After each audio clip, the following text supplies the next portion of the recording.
All right. Good morning and welcome to the fourth annual Wisconsin Rural Economic Summit. My name is Brandon Hofstad and I'm the Community Economic Development Program Manager with the University of Wisconsin-Madison Division of Extension. And it's my pleasure to open the summit and welcome colleagues and participants from across the state of Wisconsin and across the country. Today's summit is focused on rural Wisconsin. It is meant to examine the state's diverse rural places. Using data, our latest research and data, we will focus on the economy and our communities. And the summit will include an overview of economic and demographic data, examination of rural healthcare, housing and broadband, and then we'll cap it off with a discussion of rural livability. And we're very excited that you're able to join us for these conversations today. Before we begin, I would like to thank our event sponsors, including the Wisconsin Economic Development Corporation, the Office of Rural Prosperity, the Wisconsin Rural Partners, Rural Wisconsin Health Cooperative, and then several groups from the University of Wisconsin-Madison Division of Extension, including the EDA University Center, the Community Economic Development Program, and the Local Government Education Program. And a special thank you to the U.S. Economic Development Administration. Today's summit is made possible in part by a grant from the U.S. EDA in support of the EDA University Center at the University of Wisconsin-Madison. Before turning it over to our presenters, a few housekeeping items. Today's meeting is being recorded. We will be posting final video on our website. In a follow-up email, you'll get access to the video and all the resources and PowerPoint presentations from our presenters today. And so you can look for that after the event. Also, we are using the meeting format, which means that you'll be able to see all the participants, but for ease of access, we'll try to highlight each one of our presenters so you can find them easily and you'll be able to see them as they're speaking. Also, I see that someone's already kicked in the closed captioning, so if you need that or if you would like to use that, the closed captioning is an option, and you can find that option at the bottom of your screen. As a friendly reminder, please be sure to mute your microphones when you're not speaking. We have a lot of folks that will be joining us today, and so we want to make sure to keep the line clean. And then finally, the way that this is going to work is we're going to have two presenters go at a time, and then after each presenter, there will be an opportunity for Q&A. We're asking that you can drop your questions into the chat just to limit the number of people speaking at one time. And then myself and my colleague, Maggie Cornelius, will help facilitate those conversations. So we will ask our presenters, we'll have about 10 minutes after presenters to do that. So, and if you don't feel comfortable with a chat to everyone, you can send it to myself. Again, you can find me at the top of your screen, Brandon Hofstad, or one of my colleagues, Todd Barman or Maggie Cornelius. So with that, I would like to now introduce the Dean and Director of UW-Madison Division of Extension and Associate Professor Dr. Carl Martin, who will offer a brief welcome and introductory remarks. Carl? Yeah, thank you, Brandon, and thank you for all the presenters today and the team for pulling this amazing event together. I think this is a great annual event, really helping share information, which is what Extension is all about. So I'm here representing the Division of Extension. Division of Extension is part of UW-Madison, and we focus on statewide outreach and engagement. Next slide, please. Extension has more than a century of history, bringing university resources to every corner of the state. This is a wonderful picture of E.L. Luther from around 1910, I do believe, our first extension agent. And this is actually in Rhinelander, Wisconsin, about 5 miles from where I'm sitting today. And our mission, at that time and now continues to be, how do we connect campus to communities? We make sure that businesses, farmers, families, tribes, and governments have the tools, resources, and research they need to make sound decisions. Next slide, please. We do this through workshops, training, and consultations. We also do this through cooperative research opportunities, partnering with community groups to apply the latest research or inform what research is being conducted at UW-Madison, other land-grant universities, or other universities within the UW system. And as you can see, we reach a lot of people, a lot of businesses, a lot of individuals. We also have an amazing group of volunteers. Next slide, please. This event is a great example of Extension's mission in action. I hope you find something interesting here that you can take back and use in your own role. This event can bring you information you may not have known and resources that you can turn to. And I really hope that you can join us in looking at the challenges of today as opportunities for tomorrow, aiming to build a resilient, diverse, and thriving rural economy. And I think this slide really epitomizes this connection.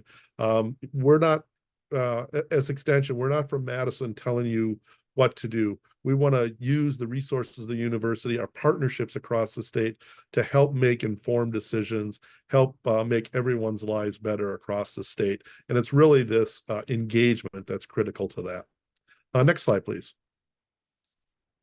Since the beginning of Extension's mission to service of the Wisconsin idea, we've been working with rural areas of the state. Extension has been on the forefront of working with rural communities to identify what matters most to them and what the most pertinent needs are. Excuse me.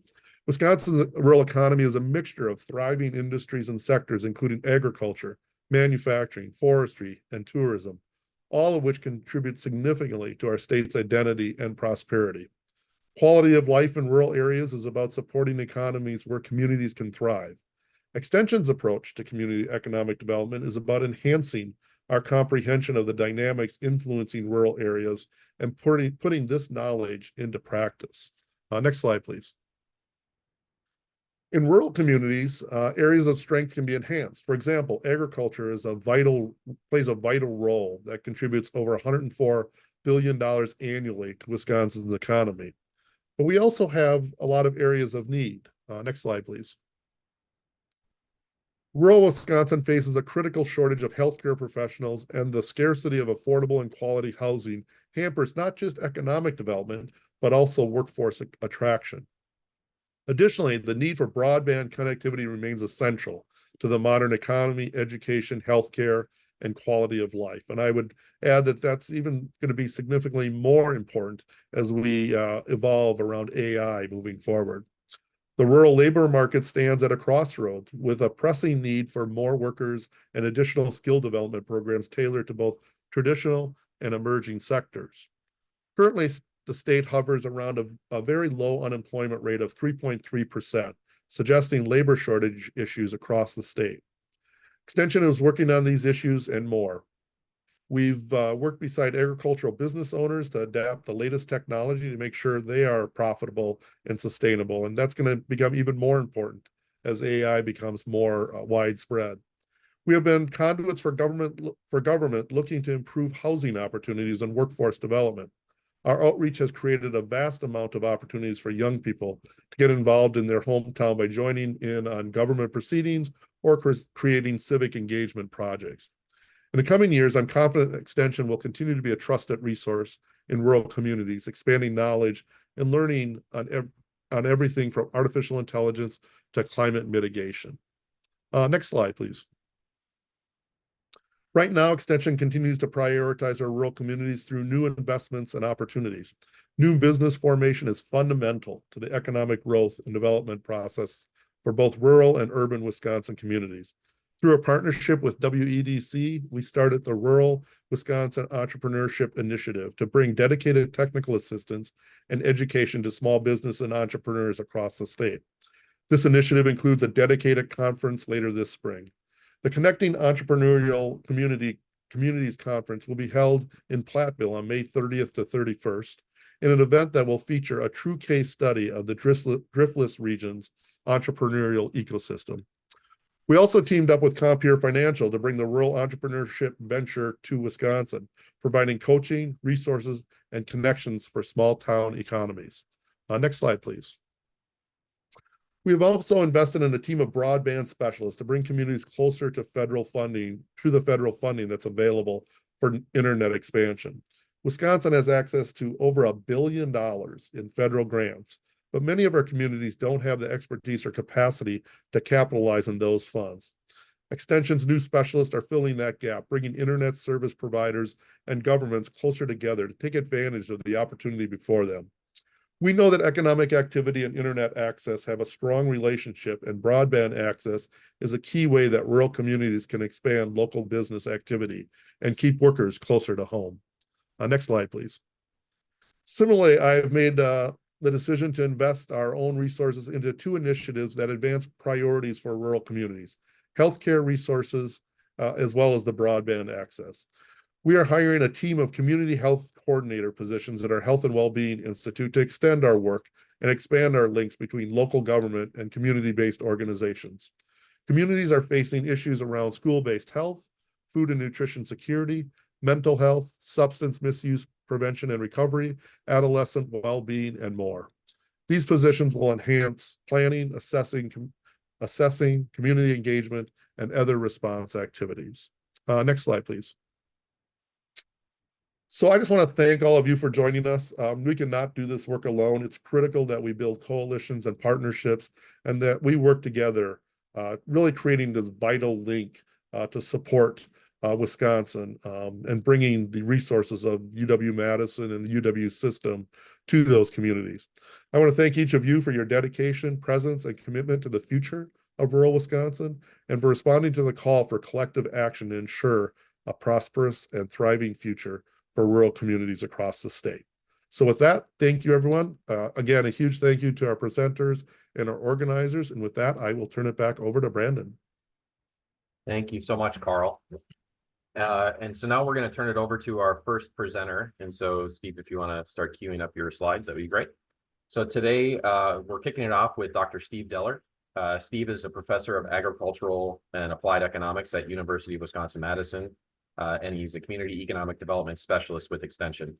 Steve's work focuses on modeling community in small regional economies to better understand the changing dynamics of the economy, assess the impact of those changes, identify local economic strengths, weaknesses, opportunities, and threats. Today, Steve will start our summit by discussing the state of the rural Wisconsin economy. And as I said before, we will have question and answer. So if you have questions, please feel free to drop them in the chat and we'll keep eye on those, and then we'll talk after Matt presents. So, Steve, the floor is yours. Thank you very much. I want to thank everyone for attending this morning, and I hope that you walk away with a better understanding of the rural Wisconsin economy and some things that communities can do to improve the well-being of rural residents. I'm going to give kind of a 30,000-foot overview of what the rural economy in Wisconsin looks like.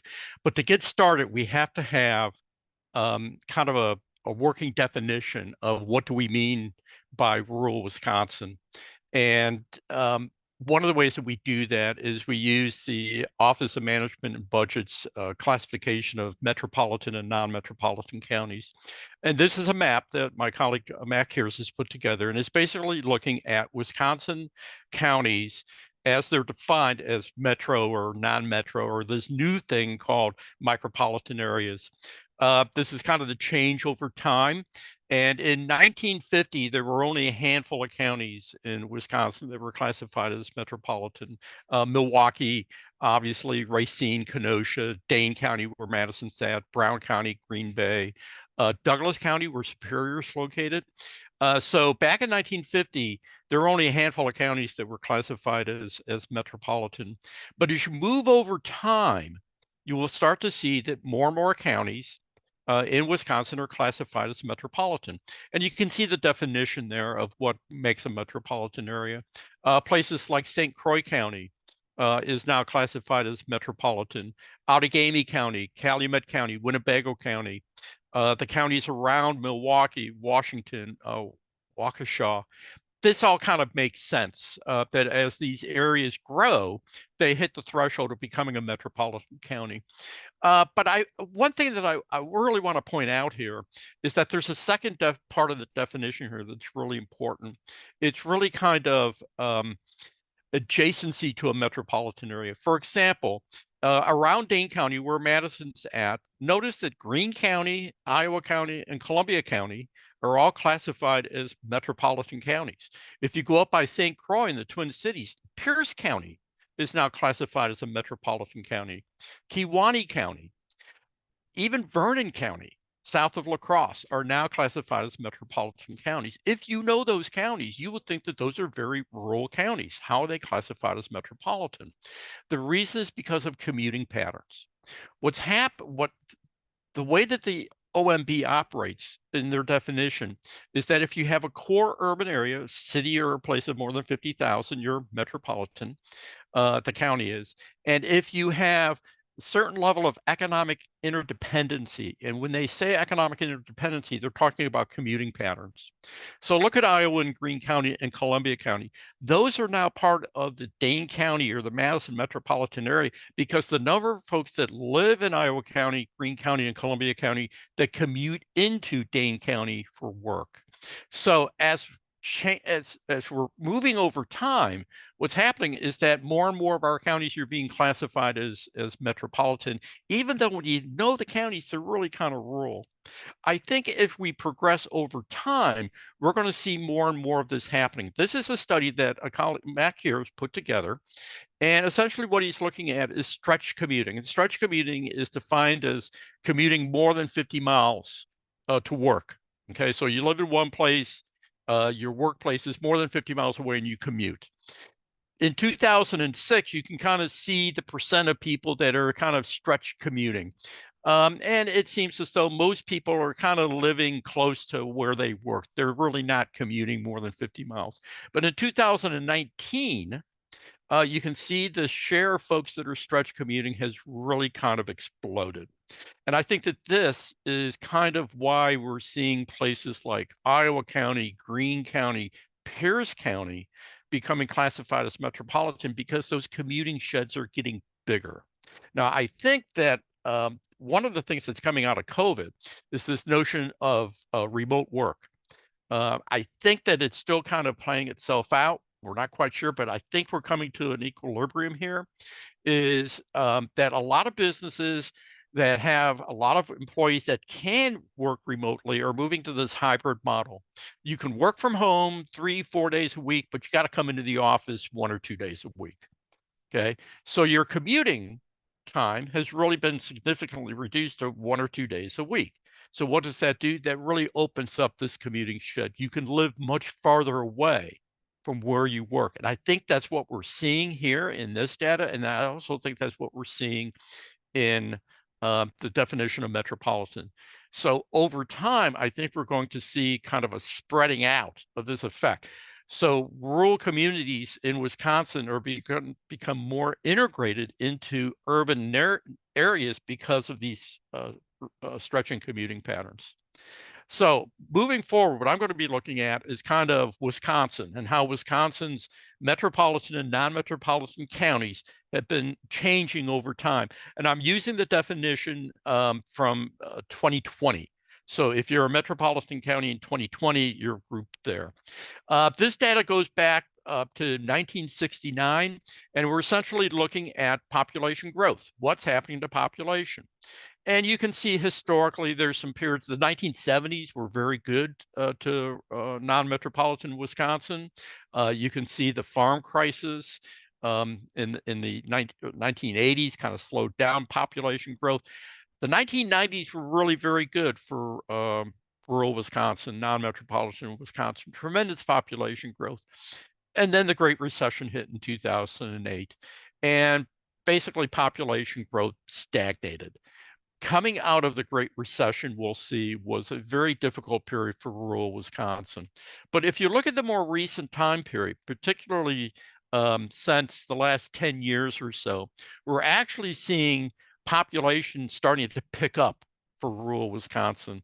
Indeed, if we look at the more recent time period, we can actually see that there's been a return to growth in population. I think part of what's driving this is this idea of this stretch commuting. People are living farther away from where their work is. And I think that this is creating opportunities for a lot of rural Wisconsin. If we look at rural Wisconsin compared to non-metropolitan at the US level and the Great Lakes, which would be our neighboring states, you can actually see the rural Wisconsin's not doing so poorly. We're actually doing pretty good, particularly compared to the Great Lakes. Population growth in rural Great Lakes areas has actually been declining. They never recovered from the Great Recession, and they're actually declining. So compared to a lot of our neighboring states, rural Wisconsin is actually doing okay. Okay, but what about employment? You can see that over time, employment in non-metropolitan Wisconsin has tracked very closely with metropolitan employment growth up until the Great Recession. And you can see that we were both metropolitan and non-metropolitan was hit equally by the Great Recession, but non-metropolitan never really fully recovered in terms of employment. You can see the impact of COVID there and the bounce back. So what we're seeing is we're seeing population growth in rural Wisconsin, but we're not necessarily seeing employment growth, although there's some evidence that it's starting to pop back. Okay. But again, if you look, this is not, rural Wisconsin is not unique in this regard. You look across the nation, rural America did not see tremendous growth in employment. And again, our neighboring Great Lakes states did not see tremendous growth. So Wisconsin is not unique in this regard. But notice the bounce back after COVID.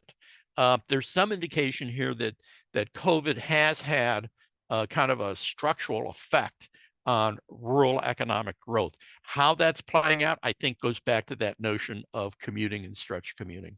Okay. But where's the job growth coming from? Job growth can come from two places. One is new business formation or existing businesses. Now, existing businesses actually have a couple of different options. One is that they really kind of maintain the status quo. They're not hiring new people. They're not laying people off. They're maintaining.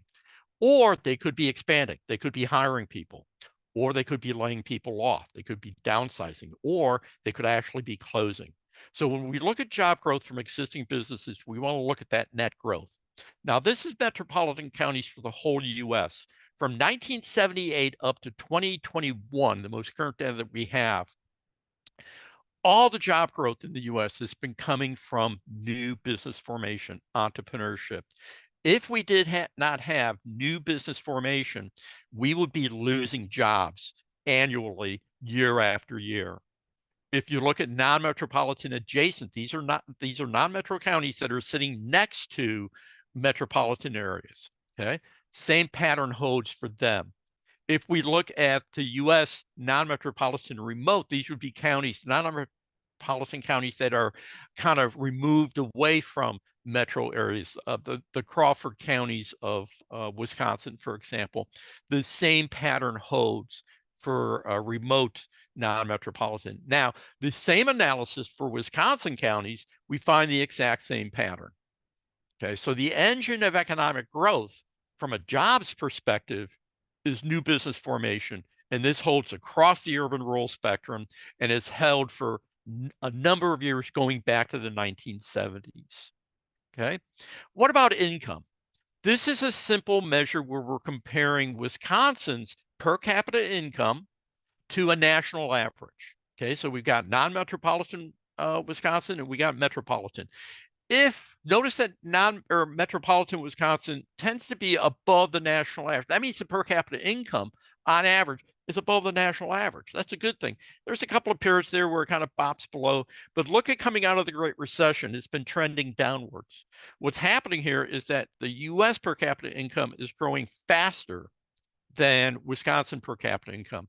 Notice non-metropolitan is consistently 80 to 85% below the national average. Okay. Also notice the downward trend over the last few years. So what's happening is this is not the per capita income in rural Wisconsin is declining. It's not keeping up with the national average. This raises the question, why? Okay. Now, again, if you look at rural Wisconsin compared to the US or to the Great Lakes, rural Wisconsin is actually doing a little bit better. Okay, so rural Wisconsin may not be doing quite as well as metropolitan Wisconsin, but compared to our peers at the national level and the regional level, we're actually doing better. This is a good sign for rural Wisconsin.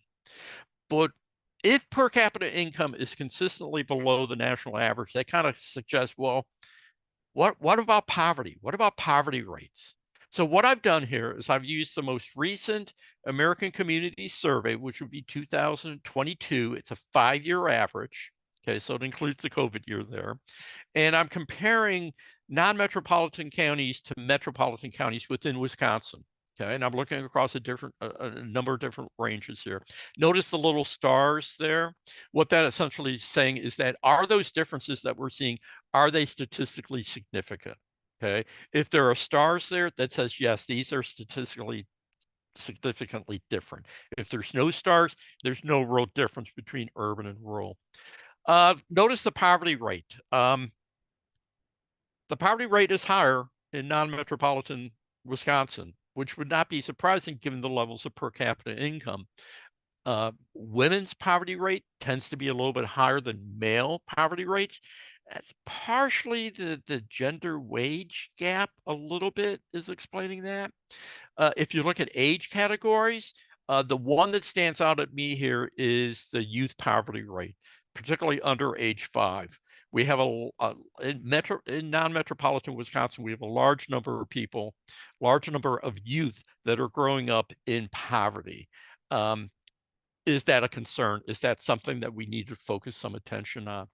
If you look about poverty by educational attainment, you again see that that the poverty rate is higher for non-metropolitan Wisconsin compared to metro. Also notice that as educational attainment goes up, the poverty rate goes down, sometimes significantly.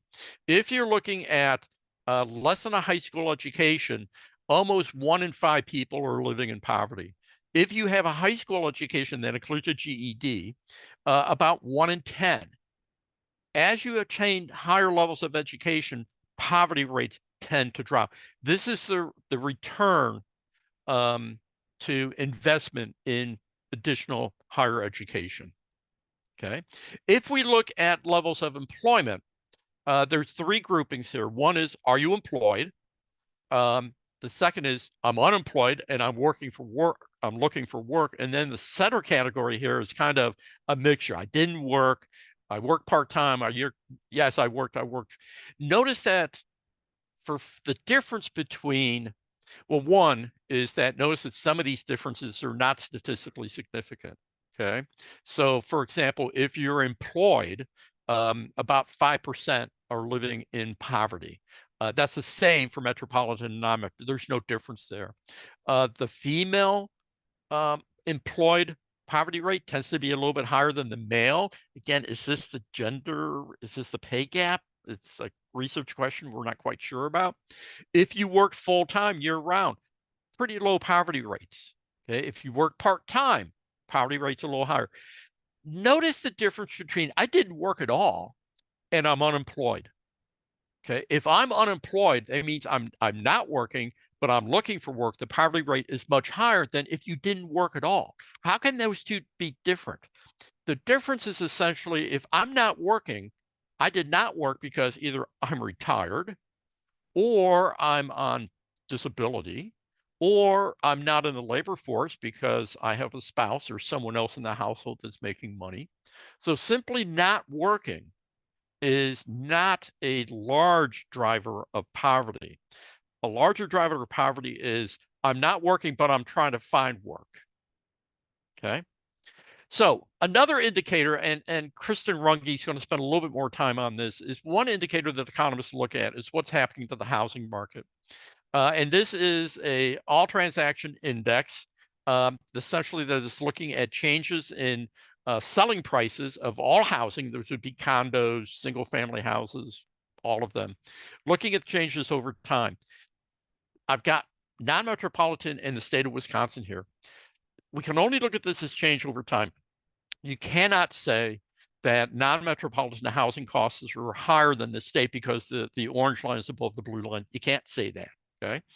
What we can say is that the change over time, they're tracking each other very, very closely, okay? You can see the housing bubble in the 2000s. You can see the housing bubble pop, the slow recovery. But what's really kind of important is what's happening over the past couple of years, particularly since COVID.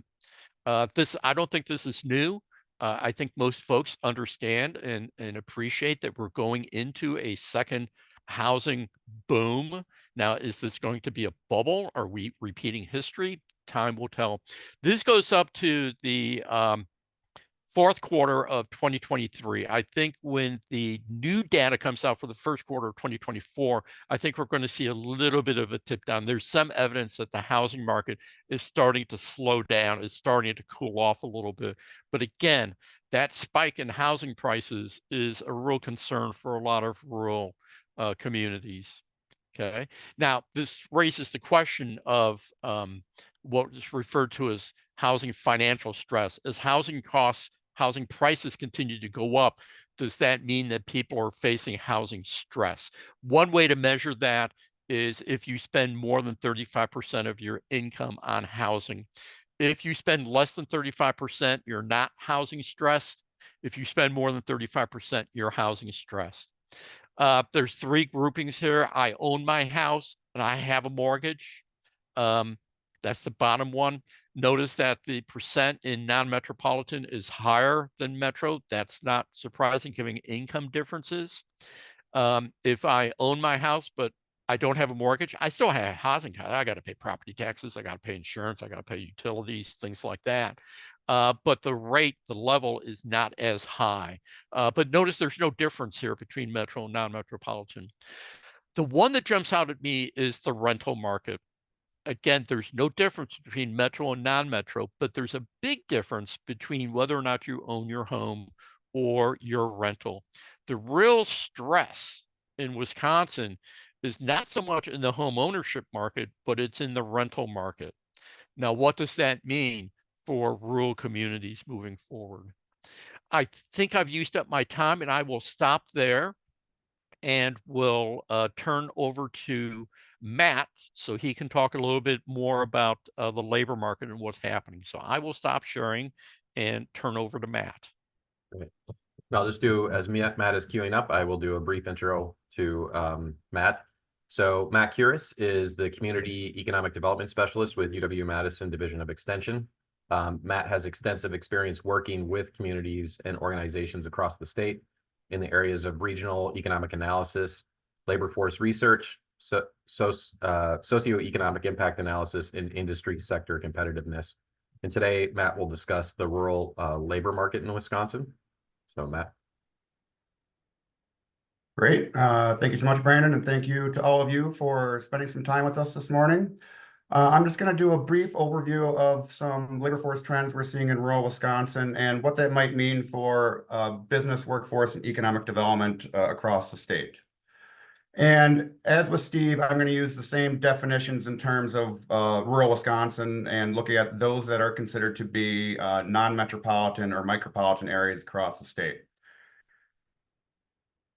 And just kind of to start with a 10,000-foot perspective, here we're looking at the number of job openings across the state of Wisconsin. And one of the things we'll notice is that the number of job openings have come down quite a bit since the peak in the pandemic period.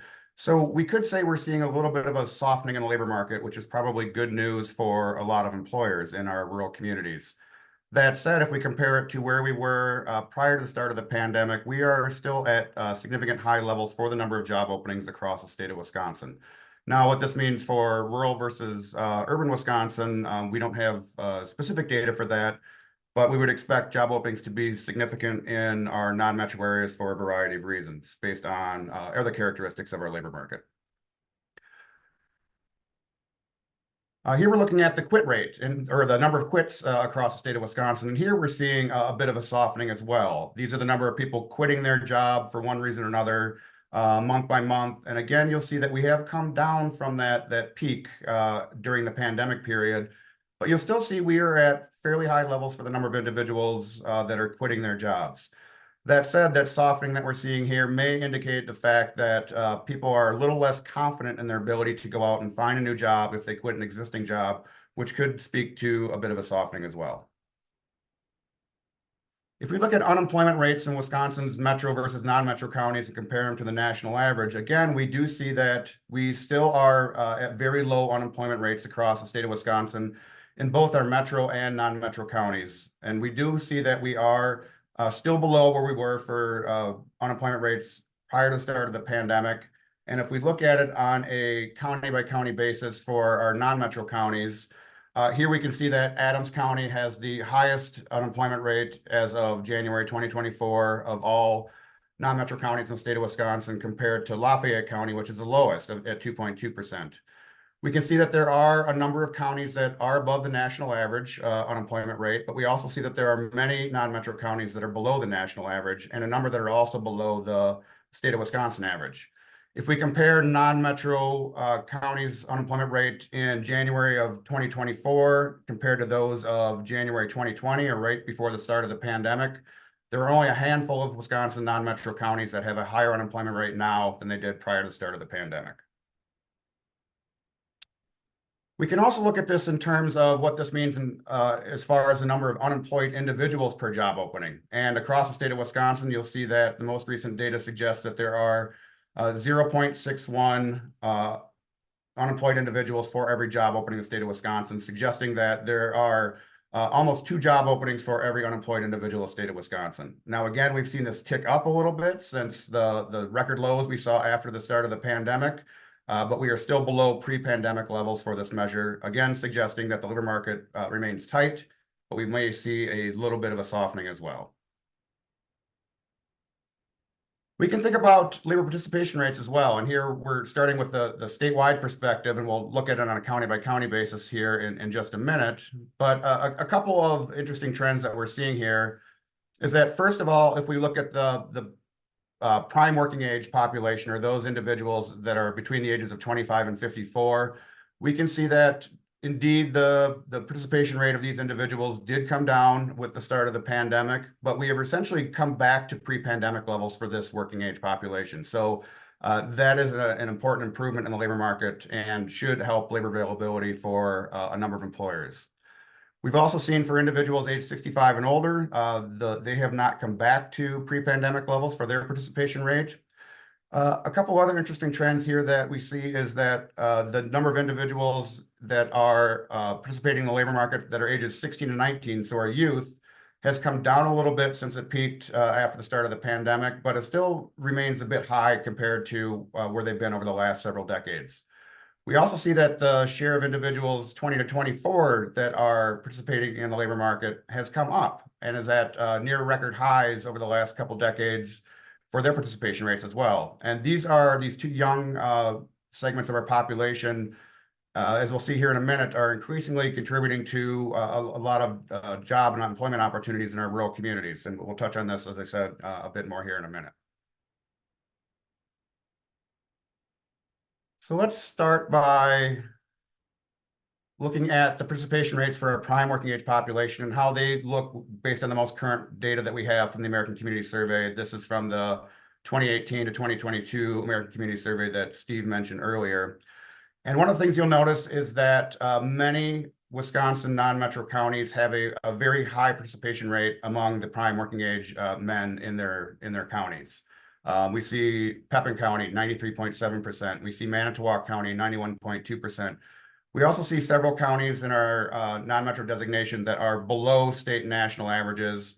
A number of those have very low participation rates, primarily due to the fact that they are home to a correctional institution, which pushes down the participation rate numbers in those communities.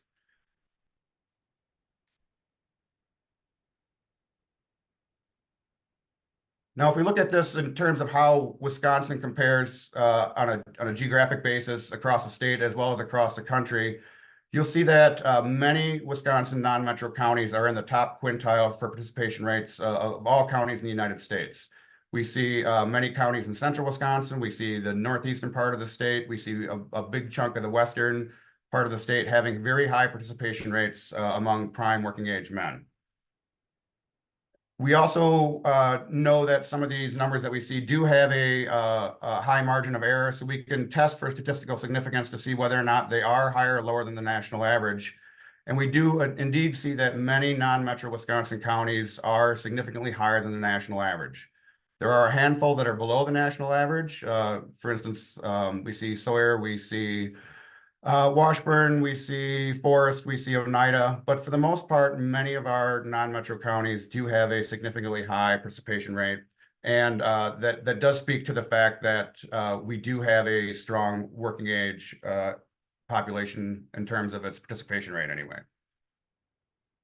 We can also just look at where hotspots are for this segment of the labor force. And we do see that Wisconsin, for the most part, is a very high hotspot or cluster for prime working age men compared to many other parts of the country. The upper Midwest in general is a very high hotspot for individuals of this part of the labor force compared to many other parts of the country.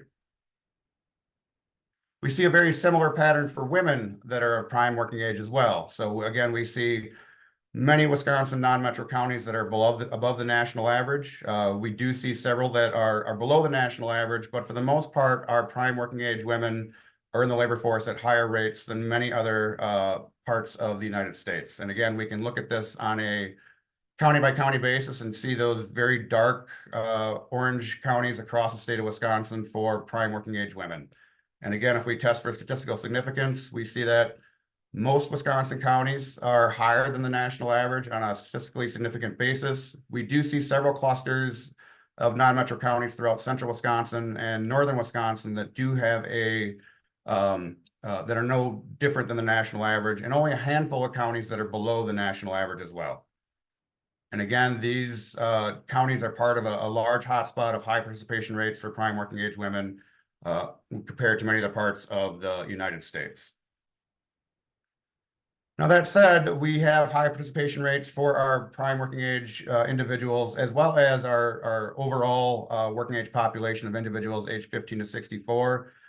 But we do see a reduction in the number of individuals of these working ages in many Wisconsin counties. If we look at the percent change in our total working age population, or ages 15 to 64, from 2010 up to 2022, we only see 12 Wisconsin counties, or those counties in orange, that actually grew in this working age population. A handful of those are non-metro counties, such as Sawyer and Vilas, and the growth in those working age populations in those counties is partially due to in-migration of retirement age individuals. If we look at the prime working age population and how it's changed from the 2010 census to 2022 estimates, we only see that there are 2 Wisconsin counties that grew over this period, with significant decreases in many non-metro counties across the state of Wisconsin, especially many in northern Wisconsin, as well as in southern Wisconsin. We can also look at how the share of employees on a county by county basis that are age 55 or older have changed from going back to the first quarter of 2000 up to the first quarter of 2023. And we can see that the employment base in many Wisconsin counties has increased significantly in terms of the share of individuals that are age 55 or older, or approaching retirement age. In most Wisconsin counties, it has gone from about 12 to 18% up to a quarter or 30% or more in many non-metro counties, especially those in northern and central Wisconsin. Now, one thing that I think is important, based on some of the changes we saw in the overall participation rates among our youth, is how they have contributed to the labor force in the pandemic and post-pandemic period. And I was talking to a colleague the other day who works with a lot of hospitality and tourism-based businesses across the state of Wisconsin. And he said anecdotally, he's hearing that many of these businesses are actually not having the challenges in finding labor that they did when the pandemic first started, because of young workers willing to take jobs. So let's take a look at that and how that may have changed over the last several years. So let's start going back to the period from 2015 to 2019, so the pre-pandemic period. And let's look at 2 age groups, the age 14 to 18 age group and the age 19 to 24 age group. And we can compare how the total population of this age group has changed during this period, and compare it to how they've contributed in terms of the total change in employment over this 5-year period. And we'll see that the population age 14 to 18 declined over this period by 1.3%. But in terms of total employment, it actually increased by 15.6%. Now, this was a bit different from the age 19 to 24 age group, where it declined in total population from 4.6% and declined in employment as well from by 3.3%. Now, let's go to the period covering the start of the pandemic to the most recent data we have. Here we see a somewhat increased pattern. We see that the population age 14 to 19, or excuse me, 14 to 18, indeed continued to decrease over this period, but it grew significantly in terms of the total employment in our non-metro counties. We also see that the age 19 to 24 age group continued to decline across this period, but they also contributed 3% greater share of employment in our non-metro counties. So what we saw with that increasing participation rate among these two age groups seems to be indeed playing out in many non-metro counties as well. And again, if we look at participation rates for these individuals age 16 to 19, we can see that in almost all non-metro Wisconsin counties that they are higher than the national average, and in some cases much higher than the national average. So in Marquette County, almost 65% participation rate for these individuals 16 to 19. Dodge very high, Marinette very high, Bayfield, Jefferson, and so on. And again, if we look at how they compare to the national picture, we see very high shares of individuals participating among this age group, and many of our Wisconsin counties are among the top 20% in among all U.S. counties, excuse me. And again, if we look for statistical significance, we can see that almost all of our counties in the state of Wisconsin have a significantly higher participation rate than the national average. And indeed, we are part of a significant hotspot in the upper Midwest. Similar pattern for individuals 20 to 24. We can see that, again, there's only a handful of counties in Wisconsin that are below the national average, with many of our non-metro counties being above the state average as well. So we see Florence County, we see Trempealeau County, Barron, Taylor, excuse me, very high participation rates of this age group as well. And again, if we look at it compared to the national average, very high shares in many parts of the state compared to many other parts of the country. Most of them are significantly higher than the national average, with only 2 counties being significantly lower than the national average. And again, part of a very significant hotspot in the upper Midwest. Now, if we look at how this has changed over time, we can see which industry sectors have become increasingly dependent upon these different age groups. So here, what you're looking at in this bubble chart are different industry sectors in non-metro Wisconsin. The bigger the bubble, the higher the number of individuals they employ of individuals age 14 to 18. And we can also look at how this has changed over time. If you're above the black line, you have increased your dependence on this age group in terms of share of total employment in that industry sector. And along the x-axis, we're seeing the total share in 2023 of employment in an industry sector that's accounted for from ages 14 to 18. So not surprisingly, we can see that accommodation, food services, arts, entertainment, and recreation, and retail trade are highly dependent upon this age group, and it's become increasingly dependent on this age group as well. So accommodation, food services from 2019 to 2023 increased their share of employment by 0.8%. So we kind of see some of those anecdotes that we've heard in terms of dependence on this age group among these industry sectors actually occurring on the ground. We also see growing shares of individuals in this age group occurring in industries such as other services. We see a growing share in healthcare, a growing share in transportation and warehousing, and a slightly growing share in manufacturing as well. If we just look at the current snapshot in terms of where these employees are concentrated in terms of an industry basis, we kind of see the similar pattern that we saw on the prior chart. In terms of total employment in the state of Wisconsin, they account for about, or non-metro Wisconsin, we see they account for about 4.7% of all employees, and much higher percentages in those hospitality and tourism-related industries. That said, we see many industries which have much lower share, and a lot of those are due to the fact that it does take some more time and education to maybe get skilled up in some of those sectors to fully participate. But that said, we can consider whether or not there are opportunities to better engage our youth in career and technical education to perhaps provide opportunities for internships and apprenticeships to help them become more involved in these industry sectors. A similar pattern with employees aged 19 to 24. Again, here we see growing shares of importance for industries like retail trade in our non-metro counties for this age group, but we do see a decreasing share of individuals of this age group actually working in accommodation and food services. We see a somewhat smaller share working in arts, entertainment, and recreation.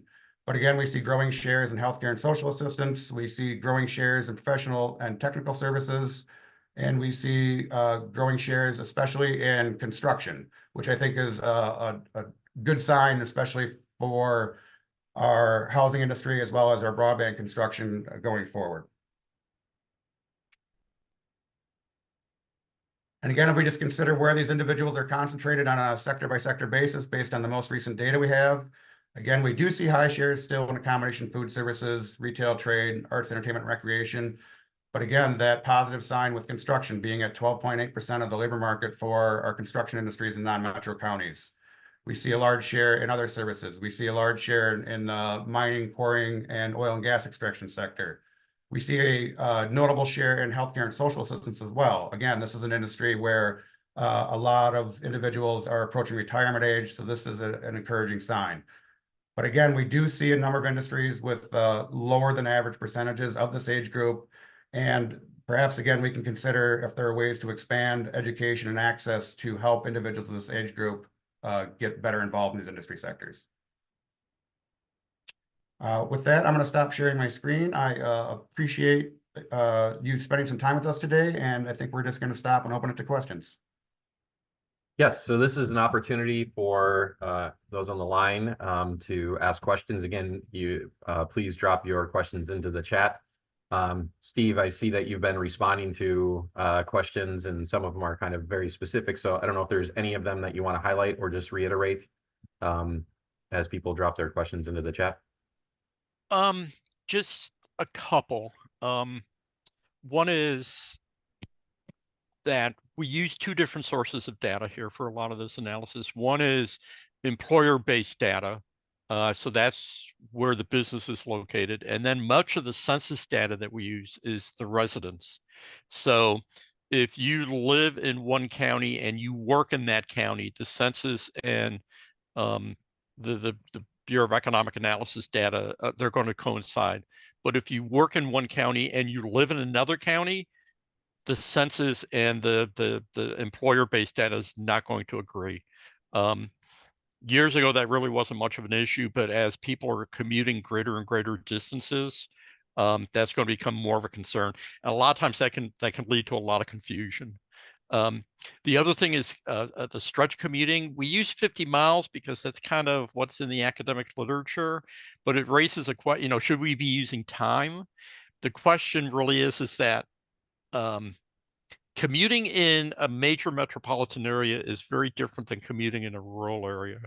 I mean, it can take a long time to commute a short distance during rush hour in Chicago traffic. But you can commute a greater distances in the same amount of time in a rural area. So that's something that we're struggling with. So those were two things that I just wanted to point out. Great. And there was a question from Ken, and I'll kind of piggyback on this because I had a similar question, but Ken asked, this is for you, Matt, where would renewable energy jobs show up in your data? And then the piggyback is, I'm curious, you said that there seemed to be some positive information related to construction jobs, which, as we're looking at broadband deployment and housing needs, that could be positive. I'm just wondering if you have any insight on where these jobs where these folks might be located. So is there a geographic distribution problem, meaning that they're in Milwaukee, but we need people in the northern part of the state? So first one is the energy jobs, and the other one is where folks located. As far as the renewable energy jobs, they may be distributed across a number of different sectors. So they may be in construction, they may be partially in utilities, they may be partially in some of the professional, technical, and scientific categories. So it's not going to be probably allocated to a single sector, but we could probably tease out a little bit where those might be based on what occupations people may be working in.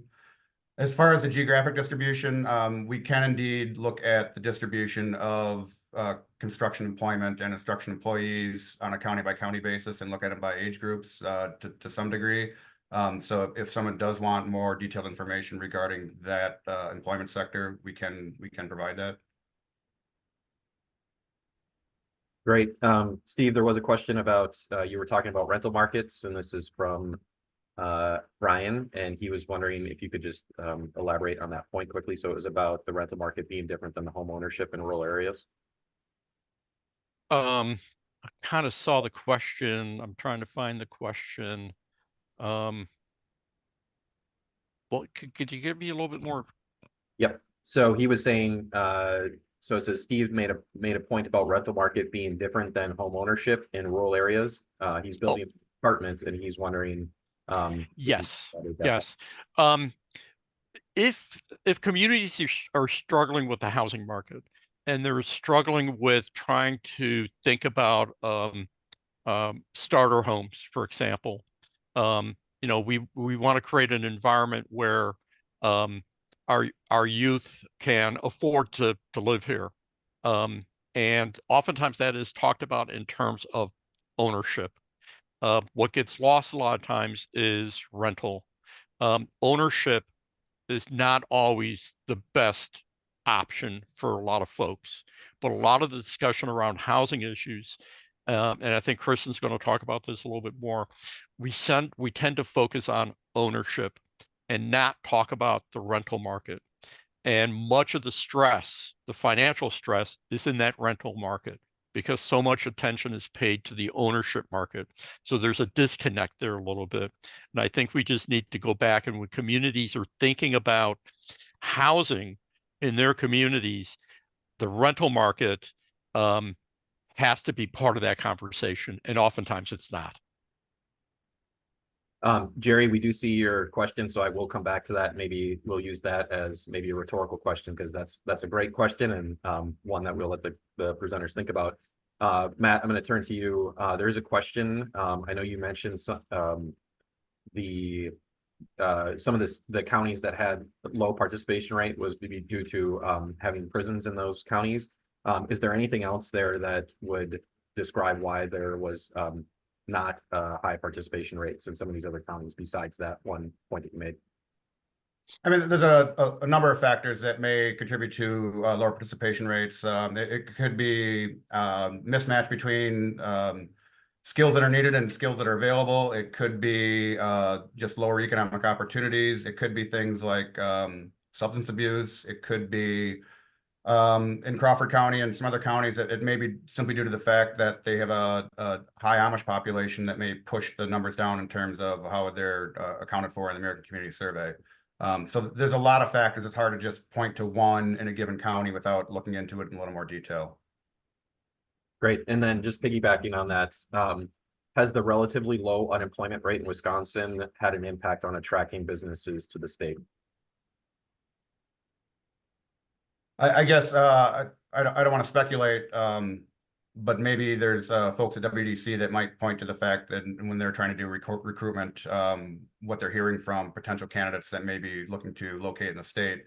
That said, just kind of want to point to some of the data that Steve showed earlier, given that most employment does come from new business creation. So, attraction certainly is a strategy that is important for some communities, but a lot of it may be more important when we're considering things like entrepreneurship and startups.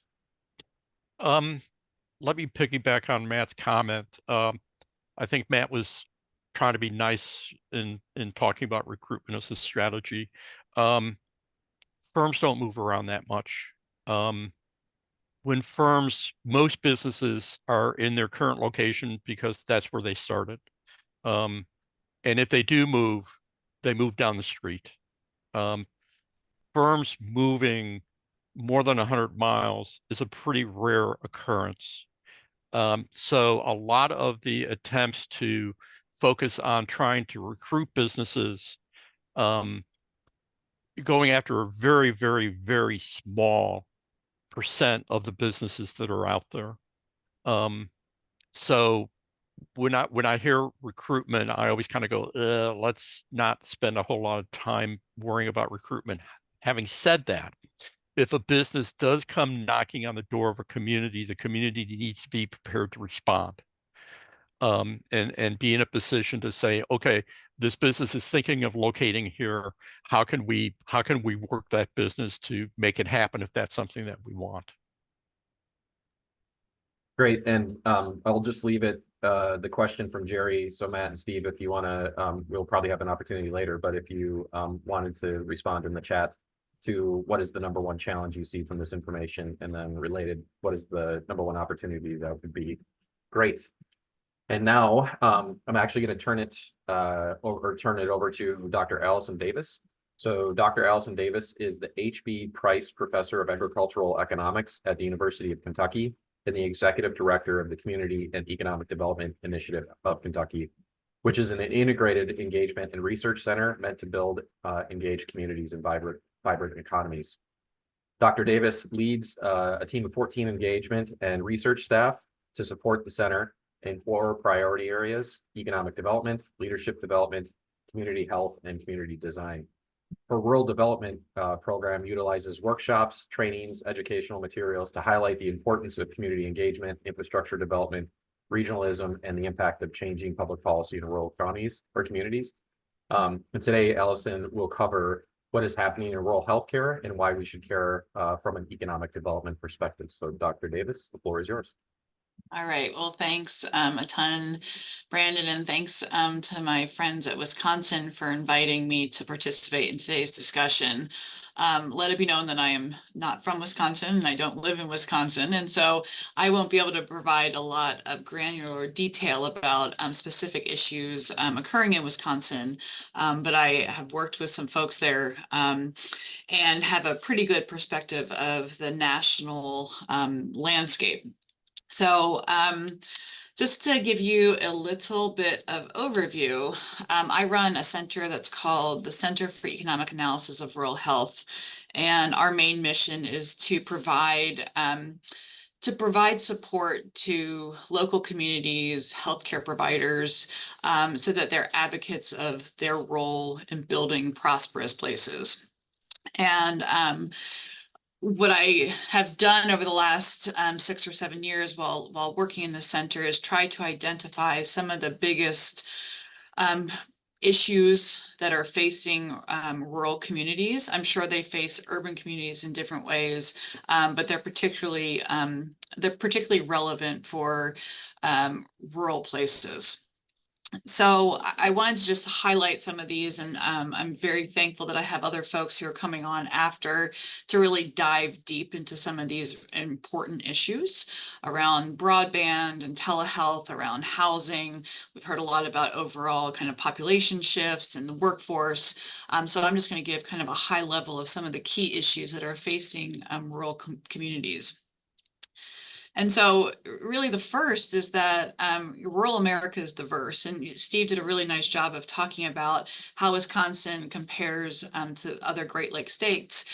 He didn't touch on the South. We are a very mighty different beast. And I think we probably make our northern neighbors look pretty good in lots of those stats. But for the most part, rural America is really different. And there are places that are experiencing population gains. Steve mentioned that. And there are others that are suffering from significant persistent poverty and for population decline. And I think Kentucky, Appalachia, the Delta states certainly are going to lead those charges, as well as other states that have significant Native American populations. So certainly when we talk about rural health, predominantly, we're going to talk a lot about hospitals. That has been front page news in a lot of our rural places. We know that a lot of our rural hospitals face significant challenges, particularly financially. And we'll talk a little bit about that. I took a great interest in rural ambulance services over the last 5 to 10 years. Again, Matt talked a lot about workforce. This is a public service that has faced significant challenges with workforce. When you're talking about having someone who has to go through a lot of training to be an EMT, and industry is able to hire away that same skill set at a much higher wage, we've seen a real reduction in ambulance service personnel. And so we have seen shifts in how rural ambulance services are operated, and service coverage and overall sort of quality of outcome in terms of getting patient to emergency care in a timely manner. The shortage of healthcare professionals is a story that has been around for a long time. In the past, it has been largely around recruiting and retaining doctors. This story continues, but has expanded to consider almost all of the workforce that makes up the health profession. And again, housing is going to play a key discussion in that area. Medicaid expansion is another issue. Basically, anything that has to do with a patient's ability to pay and access to healthcare will certainly be a key rural health issue. And then telehealth. We know through COVID that telehealth emerged as a really important way for patients to access care. We also saw that the lack of broadband across the region, across the country, in certain areas caused a lot of concern, and there has been just an absolute ton of investment in broadband infrastructure.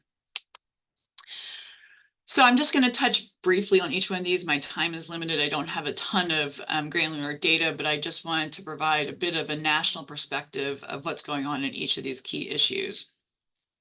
One of the areas that I mentioned that I thought was most important was this idea of rural hospital closures. The UNC Shep Center tracks rural hospital closures across the United States. They have very specific definition of what makes a rural hospital a rural hospital. And you'll see I cut off the eastern part of the nation there. But you'll see that the bulk of those closures have occurred in the South, been some in California, and kind of smattered through a bit of the Dakotas and Minnesota. Wisconsin has not seen, a lot of closures at all.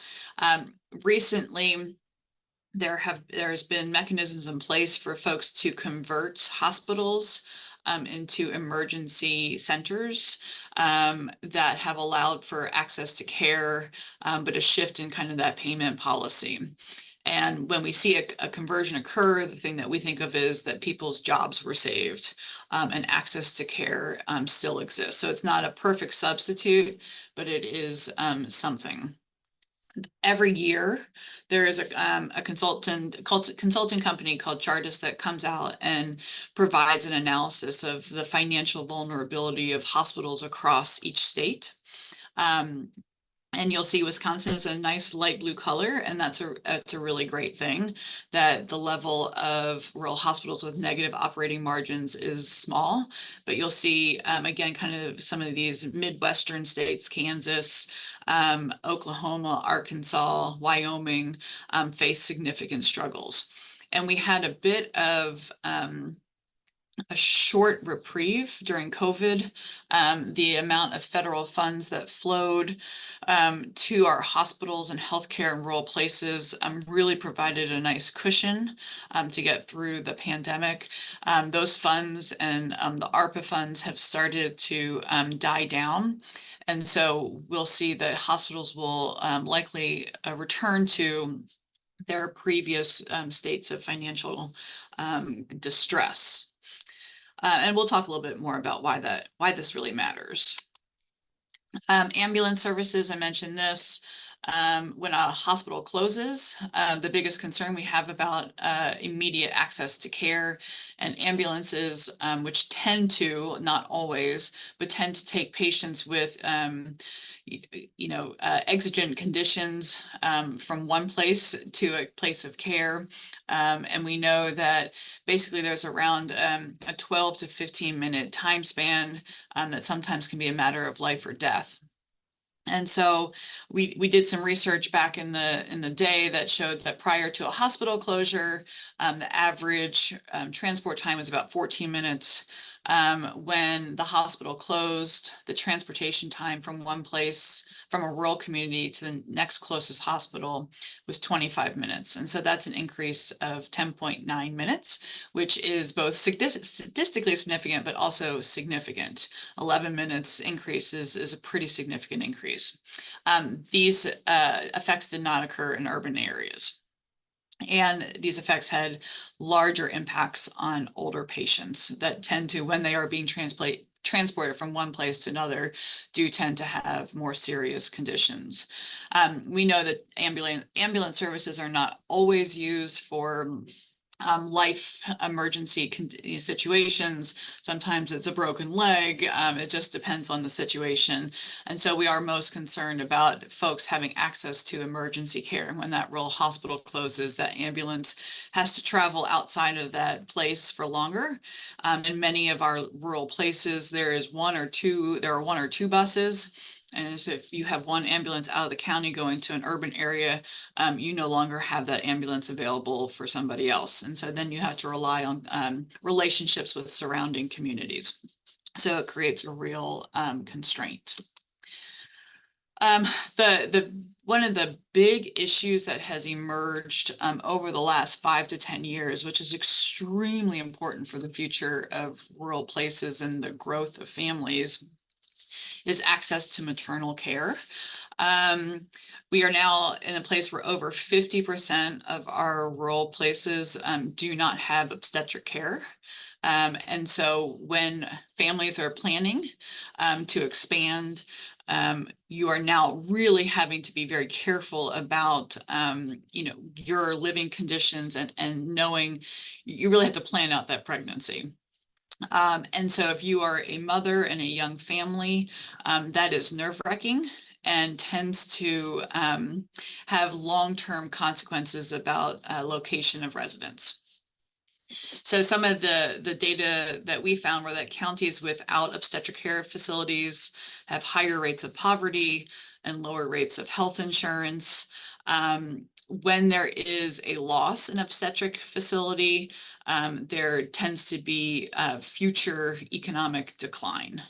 And counties who lost obstetric care also had decreases in labor force participation and population. And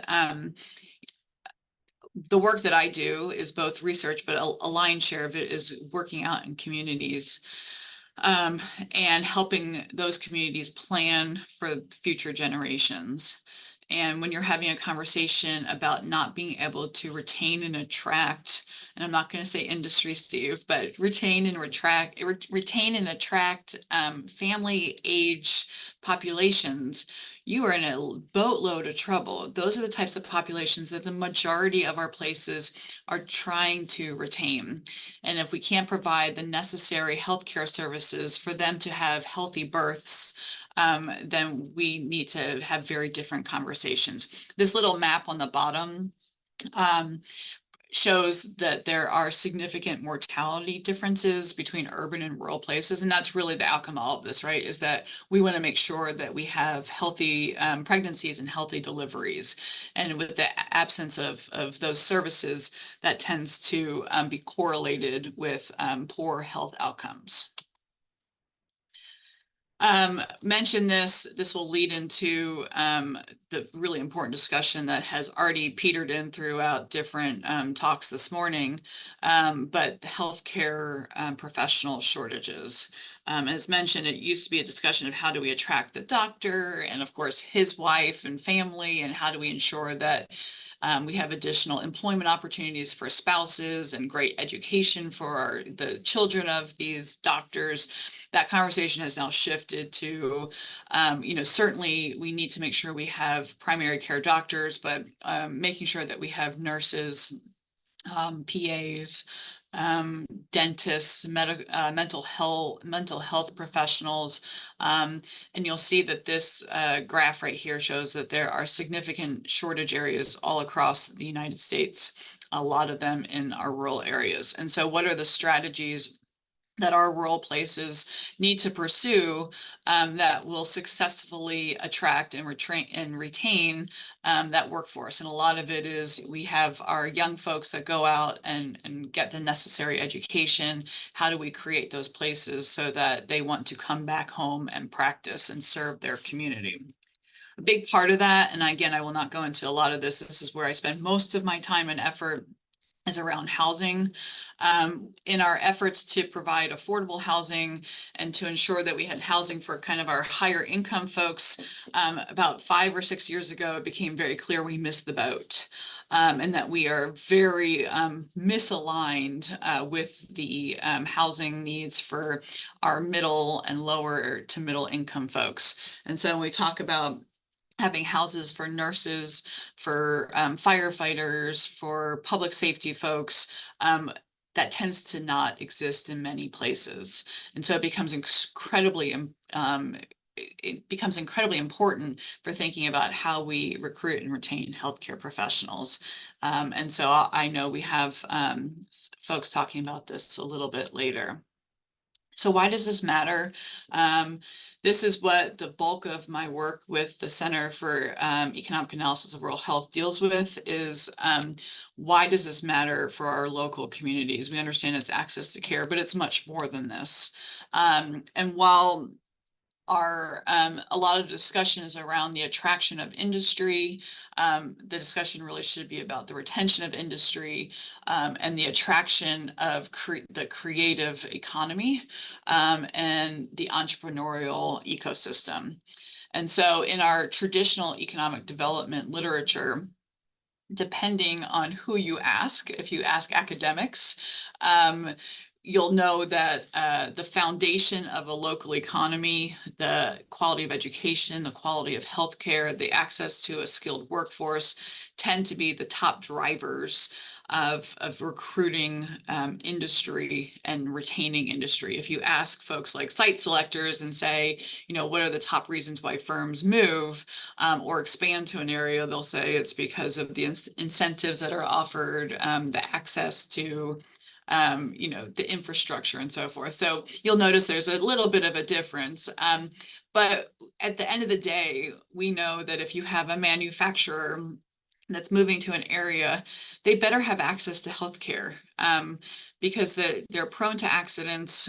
They need a healthy workforce. And if they don't have access to healthcare, they won't have that workforce and they just won't be successful. So we tend to say that healthcare is a driver of other economic development. They are often in our rural places the first or second largest employer in the community, depending on the makeup of your community. If you have a manufacturer, that's wonderful. They might be the first largest employer. The local school system might be your second, and the hospital might be the third. But they pay good jobs. And they are an export industry, right? When people come to your facility, they pay money, and that money is largely driven by some type of insurance, whether it be private insurance or whether it be federal insurance like Medicare and Medicaid. Those are outside dollars coming in to support your local business. And of course, they provide access to care, and then they contribute to the tax base. So down here on the bottom left, you'll see a little table that talks about overall employment for the average rural hospital. There are a significant number of critical access hospitals in Wisconsin. Each of those hospitals might employ anywhere between 125 to 175 employees. They pay wages, they pay good wages, high paying wages to their workers, and they do buy from local and regional businesses. But what I'll mention, and I'll continue to mention, is that it's really important for attracting and retaining industry. It is extremely important, even more so, for attracting and retaining residents. Just anecdotally, my father was living in an area, beautiful area. He's a senior.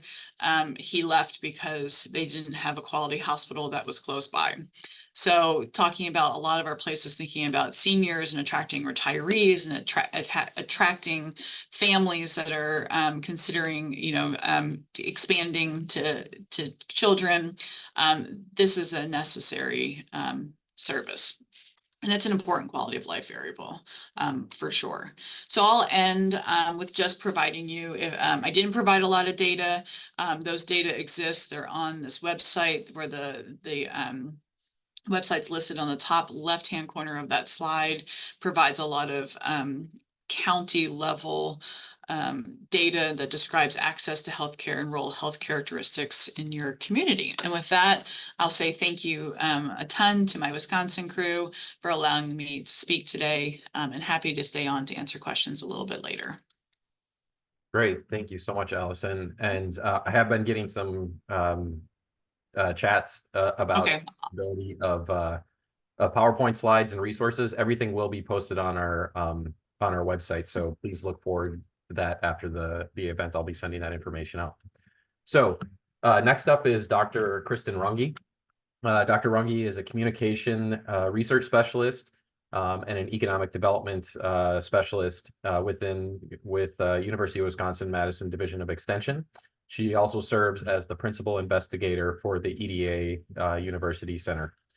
Dr. Runge is a communication researcher interested in strategic communication, public opinion, and social media, and she has worked with several community-led housing projects meant to help increase the availability of workforce and affordable housing.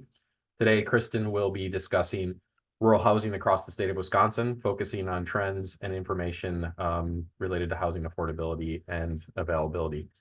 So Kristen, it was up there for a second. I'm going to ask Todd Barman if he could cue up my slides.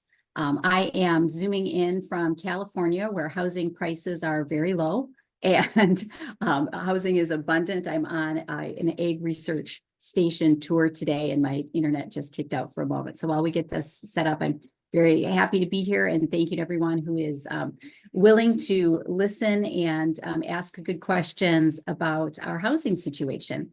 So my perspective, I'm a community economic development specialist. I work in community marketing primarily, but over the last several years, I've been working on an increasingly frequently with communities that are looking to attract developers and builders to fill the gaps that they're seeing in housing across the spectrum. So when we're talking income-aligned housing, we're talking everything from rental housing to, in some case, high-end housing to attract the doctors and the nurses that they need in their rural hospital, or the teachers, they need the middle-class housing for the teachers to fill their schools and the other workforce needs that they have.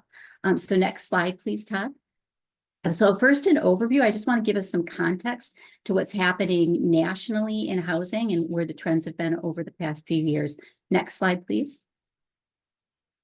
These are headlines that have been pulled from national publications, but they might look similar to headlines that you could see in your own community. The housing issue that each of us are experiencing in our own community is something that we're seeing across the nation.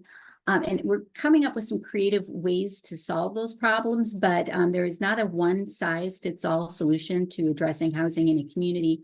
So each solution is going to be as unique as the community itself. Next slide. So let's just kind of look at where we've been over the last 20 to 30 years, 40 years. You can see the dashed line is the trend in housing, and the up and down blue line there, it shows us a couple of different things. First, it shows us the housing bubble in 2006 to 2009, where we had a lot of subprime loans that were made and an increased access through those subprime loans to housing. Now, that necessarily wasn't a great thing, because we all remember the subprime crash of 2009, and you can see the line swoop down underneath the trend there. And we're starting to see that coming back up. So that line at the end, beginning in 2021, 2022, is what we are currently experiencing now. And it's a question of, are we experiencing a boom in housing that's a result of pent-up demand over the last few years, or are we experiencing a boom in housing for something else? We're not quite sure. As we say often in this field, time will tell, but we are seeing an increase in the housing price index that's related to what might be a housing boom. Next slide, please, Todd. And so again, 2009. Next slide. And our current situation. Next slide. And this is not just a phenomenon that we're seeing in relation to housing purchases and home ownership. Next slide, Todd. We can see a little bit of a boom here in an increase in rent prices in 2009, when we were experiencing the subprime mortgage lending crisis. And next slide again, Todd. But this, when we're talking about part of our current situation and the stress that our households are feeling right now, is related not just to the cost of home prices, but also to the cost of rent. Owning a home is a great step in the financial ladder for a lot of households.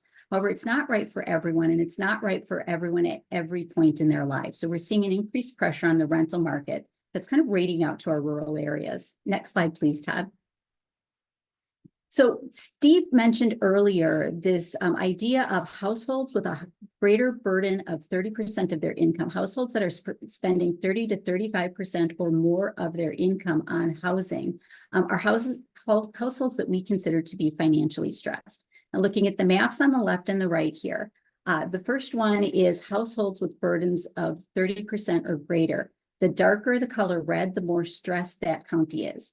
On the right, you're going to see red, white, and blue. The areas of red are areas that are experiencing higher levels of overall financially stressed housing. The blue areas you see through the Great Plains, the Ohio River Valley, parts of the South, parts of Texas and Arizona, those are actually areas that are experiencing lower levels of financially stressed housing, and those areas are clustered together. So we see these two maps and we start to ask, well, is the housing crisis on a nationwide level being driven more by urban areas or rural areas? Now, that doesn't mean that if you have a county that is either in blue or in white, in which we're seeing that the levels are roughly the same as there's no statistical difference. It doesn't mean that you don't have financially stressed households. It just means that you might not have a cluster of high or low areas of stress. Next slide, please. Let's focus on owner-occupied households and housing stress. And again, we're seeing this pattern that our urban areas in our urban states, Atlanta, New York, the Eastern Seaboard, California, portions of Colorado, are experiencing higher levels of housing stress than the areas across the Great Plains, the Ohio River Valley, and portions of South towards Texas and Oklahoma. Wisconsin is fairly neutral in this respect. So we do have housing stressed households from owner perspectives, but we don't necessarily have high clusters of those. Next slide, please. Now let's look at renters. And again, we're seeing this pattern in our urban areas. We're seeing higher levels of stress, higher concentrations of stress among households than we are in our Great Plains areas, North Dakota, portions of Montana, and the central states here. Now, we do start to see some areas of stress creep in for our renters around the Chicago-Milwaukee corridor and the Minneapolis corridor. So again, we're starting to see some of those urban areas in our neck of the woods in the Midwest. Next slide, please. So when we compare these, and we're not looking here at the hot or cold spots, but we're looking at renter occupied versus owner occupied, it's clear that when we're looking at the renter side of the slide, we're seeing much higher levels of stress across households than we are across our owner-occupied households. So our renters are far more stressed, are more likely to be stressed than our owners are. Next slide. How does this play out when we're looking at our metropolitan versus our non-metropolitan areas? So our metropolitan, non-metro, metro areas are on this graph. And when we're looking from top to bottom, what we're seeing here is a percentage of households that have housing costs for all households in the first set of lines. Second, in the middle of the graph, we see our owner-occupied levels of stress. And third, on the third line, we see our renter-occupied levels of stress. And again, the metro areas, which are the darker blue bars, are experiencing greater levels of stress than our non-metro areas. Now, that doesn't mean that our non-metro areas don't have pockets of stress, but we are seeing a stronger increase in stress in our metropolitan areas. Next slide, please. If we break this down a little bit further, the USDA has defined areas in terms of population ranging from largest urban areas to our smallest remote rural areas. And I'm going to put a definition of this in the chat so you can see where your county might fall. Our more urban areas are experiencing, again, higher levels of stress than our remote rural areas. So when we're talking about where are we seeing the highest concentration, it is going to be those urban areas. Now, that said, when we're seeing in our smallest remote rural areas, we're seeing levels of stress around 12%, 13%, 14%. That's a pretty significant number of our residents that are experiencing stress in some way. Next slide. Area median incomes and housing burden. Next slide, please. HUD tracks the area median housing income and levels of stress across all of our counties. And so this isn't broken down into urban and rural, but this is a national statistics, or this is a Wisconsin state statistic here. Our owners, 6% of folks in home ownership situations are spending 30% or greater of their income on housing, as opposed to 25% of renters. Another 9% of our homeowners are spending 30 to 50% on rent or on, their mortgage and housing costs versus 20% of our renters. So again, we're seeing our renters are significantly more stressed than our homeowners. Next slide, please. HUD also digs a little bit deeper into the statistics, and they are tracking what they call HUD identified programs. If you have one of four problems in your house or in your household, you're paying 30% or more of your income in rent. You have more than one person per room. For example, 2 people in a studio, 3 people in a 1-bedroom. That's considered a form of housing stress that isn't necessarily income related. If you have an incomplete plumbing facility, so you have incomplete bathroom facilities or incomplete kitchen facilities, all of these are considered forms of stress. And when we can include that into our calculations and look at what does a stressed household look like, we move from 25% of our renters experiencing some form of housing stress that is income related to 42% of all of our renters having at least one of these 4 problems. And so we know that if we're making the difference here, at least another 15 to 16% of our renters are experiencing something in addition to a heavy cost burden, incomplete facilities, incomplete kitchen, more than one person room as a form of housing stress. Likewise, we see that only 6% of our homeowners are experiencing that 30% or greater, but 19% of homeowners are experiencing additional problems in terms of what they're experiencing in their households. So our housing issues don't necessarily concentrate solely in terms of cost, but also in the quality of the facilities and the availability of what most of us would consider adequate housing for our residents. Next slide, please. It feels very doom and gloom, probably. Part of that might be related to the age of structures that we're seeing in Wisconsin. You know, roughly 1 out of every 5 households or homes have been built before 1939. Roughly 1 out of every 4 were built between 1960 to 1975 or 1979. 1 out of 4 is 1980 to 1999, which is relatively recent when you're looking at this graph. So aging housing stock seems to be perhaps one of the reasons that we're seeing some of these housing stresses that HUD is identifying. Next slide, please. And next slide. So when we look at statewide cost and vacancy rates, it comes down to a lot of times it comes down to income and rent. Here we have our median income or gross income, or excuse me, median gross rent by county, ranging from $436 to $1,179. So when we're talking about stressed renters, the median of all of our counties is $772 to $782. That can be a pretty big chunk of income for a household. Next slide, please. When we're looking at median home value by county, we're ranging from $89,000 roughly to $306,000, with the average median value by county around $168,000 across all of the state. Now, you might be thinking to yourself, I don't see a lot of homes for sale that are in this price range. And that might be related to the next slide, Todd. We've had a decrease in activity over the past 7 to 8 years in the number of houses that are coming on the market. So according to the Wisconsin Realtors Association, we had a peak of 37,000 houses listed in 2016, and we're now averaging about 7,242 houses. The interesting thing about this graph, in addition to the general decline, you can see that clearly this is a seasonal phenomena, with houses listing in the spring and summer more often than in the winter. Next slide, please, Todd. If we're looking at home sales by region, you know, we're seeing that the majority of our home sales are occurring in the Southeast Wisconsin, which is our largest metropolitan area, so that makes a lot of sense. But when you're looking at some of our other areas, the small number of homes that are going up for sale annually in our central regions or in our southeast or our west regions also maybe are something that we're hearing anecdotally or we're feeling the pressure of as community. Next slide. Statewide vacancy rates are reflecting this.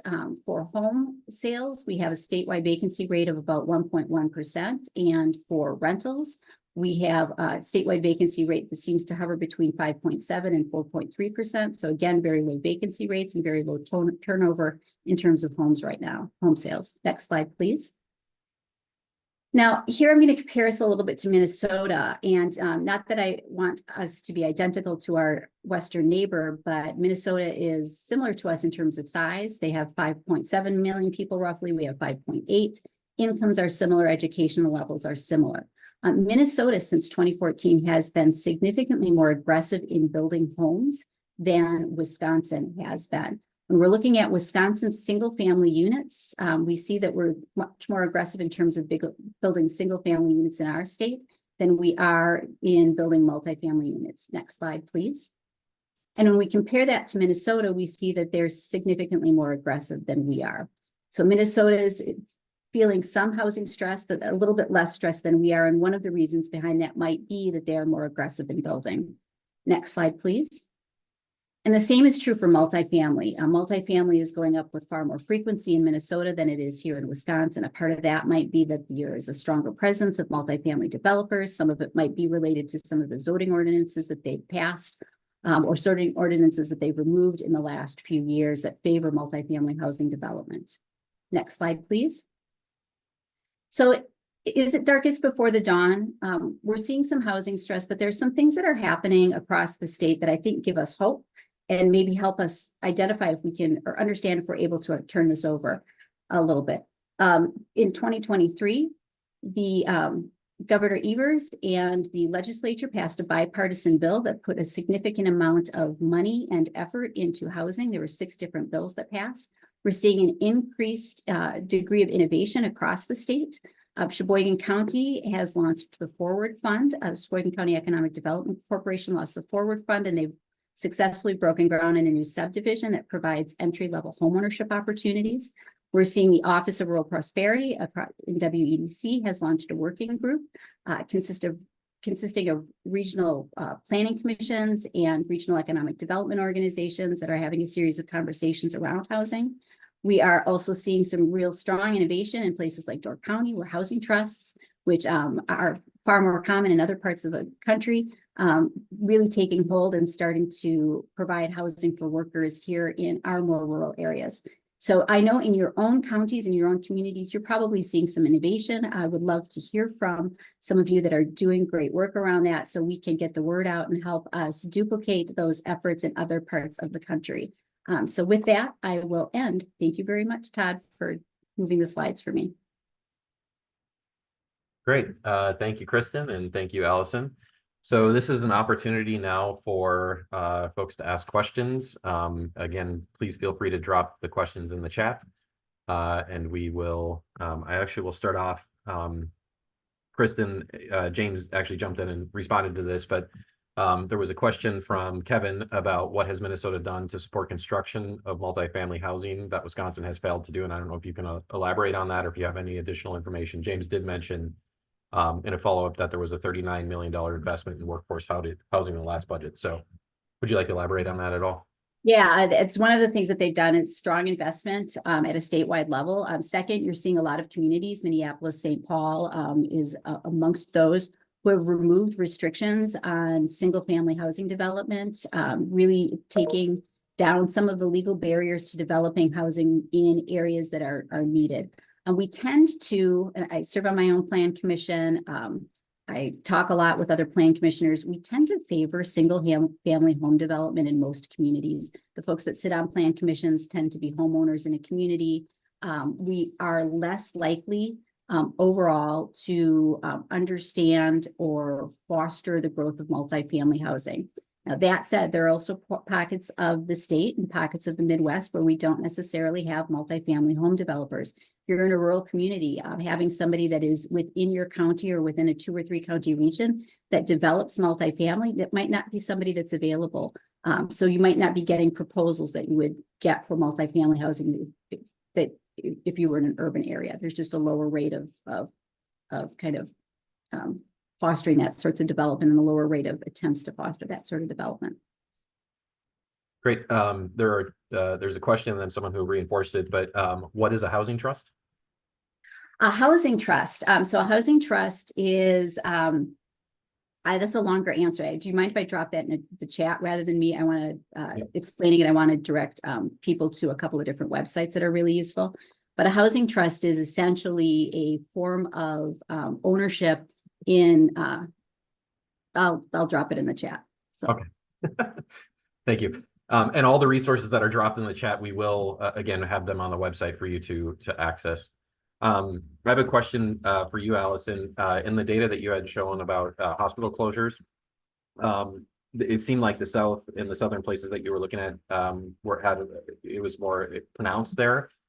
Is there something unique about the arrangement of the South that leads to these hospital closures at a higher rate? And then related, is there something that Wisconsin and the upper Midwest should be taking away from, things we could learn from this in anticipation of what may be on the horizon? And just to kind of piggyback on that, there were several folks who commented about hospital closures, either that have occurred or have been talked about in Wisconsin. So can you speak to that a little bit, please? Sure. So the South has significantly higher rates of poverty. And I know there's also a question in the chat box about sort of what is the minimum level of care. And so what had happened is that places with high levels of poverty who have a large level of uninsured individuals visited hospitals for non-emergent situations. Hospitals were not compensated enough for their care. And so because of sort of the misutilization of hospitals, their revenue stream just was not what it needed to be. And so places where there is a higher rate of private pay tend to have more financially stable hospitals. When states chose to expand Medicaid, and that tended to have a more positive impact, not that the hospital started to make a lot of money, but it tended to have a more positive impact on being compensated for care. Now, there's all kinds of kind of crazy issues in terms of regulations, in terms of how many times people could visit the hospital and the overall compensation rate that seemed to poorly favor areas that had higher rates of poverty. But, I got a few sort of direct messages about hospital closures in Wisconsin as well. And that, that tends to, eventually that might come down to hit you. What I have learned and have been careful about is not all hospital closures are bad hospital closures. And I don't know anything in this situation, but there are sometimes that hospitals should close, that there's access to care in approximate places, and that the demand for that hospital does not support its existence. That doesn't happen in a lot of places, but in some places that is the case. So, the key is to have a flow of income coming through for all patients. And if you have patients coming in that are unable to pay, a hospital cannot turn them away. And so they have to then find ways to be compensated. And federal policies have shifted compensation for individuals who do not have health insurance, and that has poorly favored hospitals as well.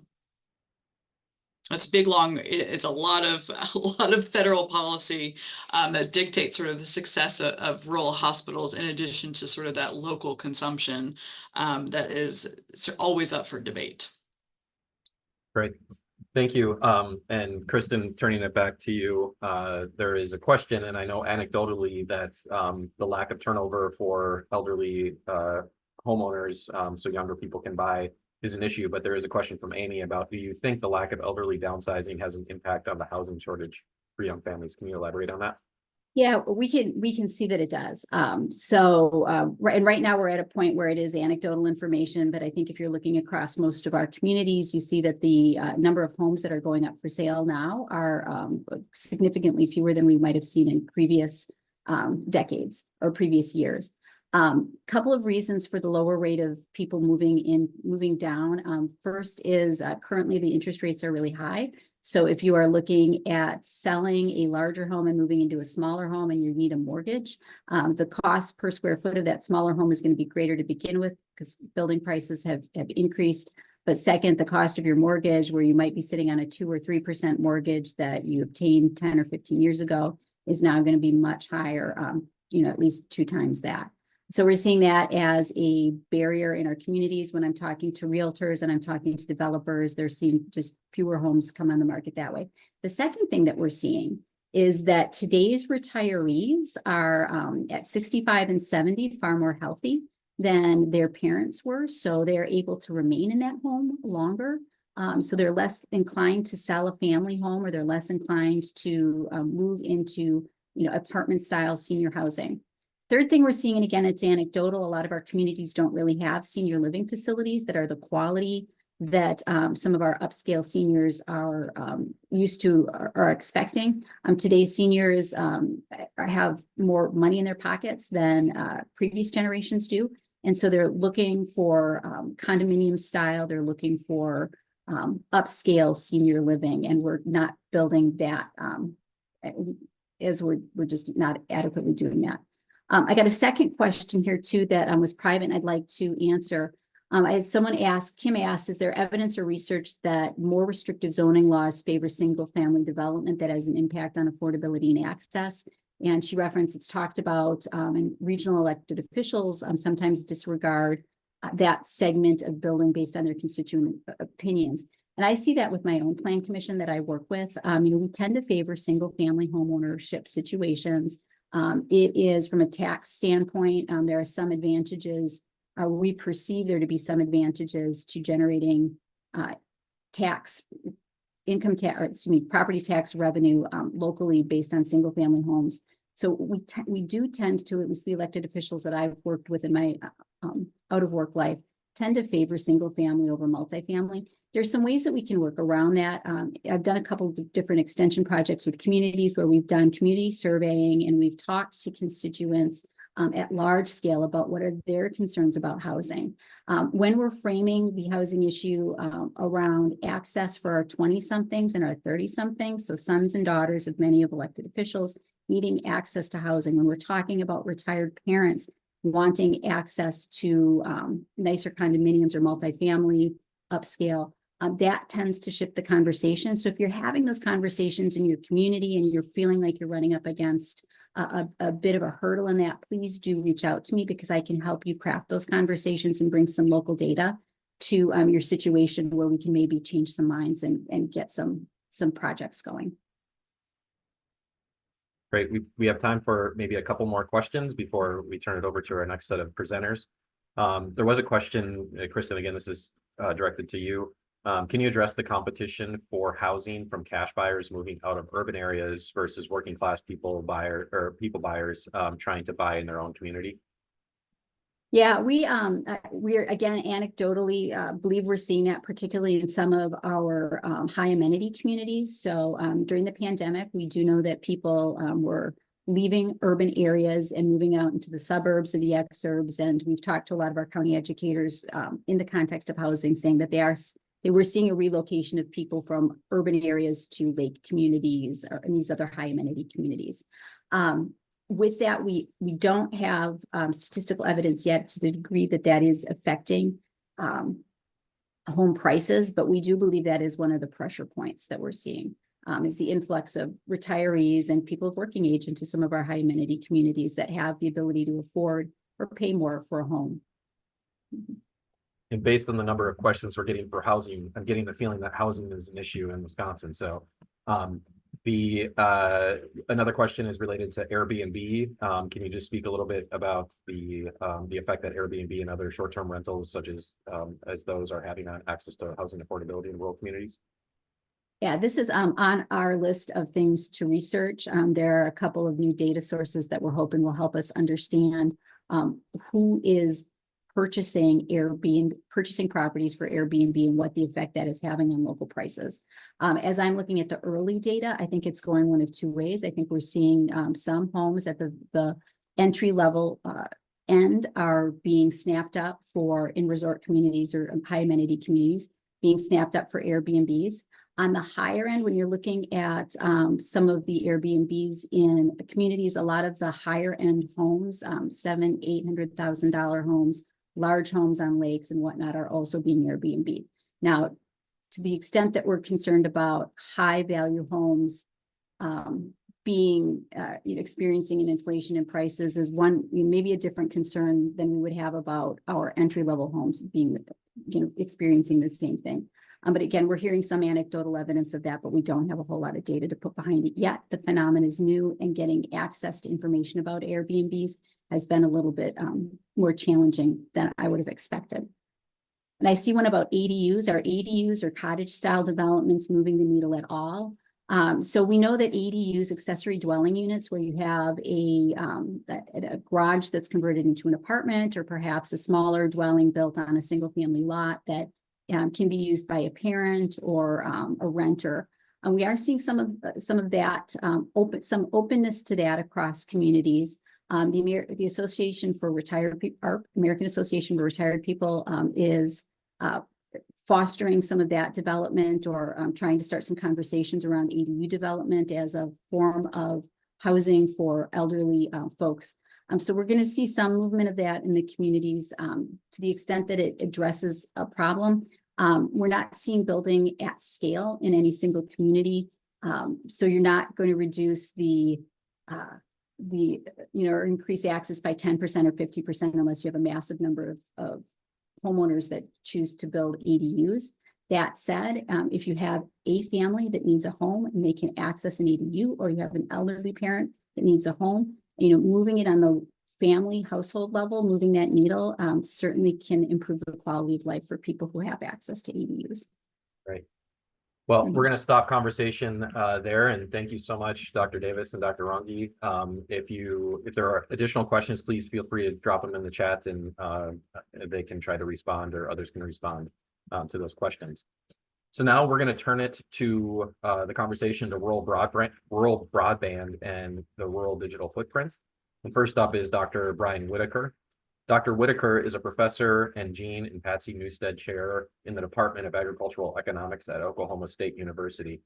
Brian's main areas of interest is rural economic development, with a focus on the role that rural technology can play, having published over 70 peer-reviewed journal articles, with most exploring the relationship between internet access and rural development. Dr. Whitaker has also developed innovative outreach programs that help small towns benefit from the internet, and has won regional and national awards for his research, teaching, and extension programs. Today, Brian will focus on broadband adoption and what communities can do to take advantage of broadband and economic development. Brian? Thanks, Brendan, for having me. You guys can tell that I teach today because I have a tie on. I'm sorry I was a little bit late. I didn't get to catch my colleagues, Allison and Steve and Matt, talking about some of the great things going on, the great work that they're doing. And I'm here today to talk to you guys about broadband.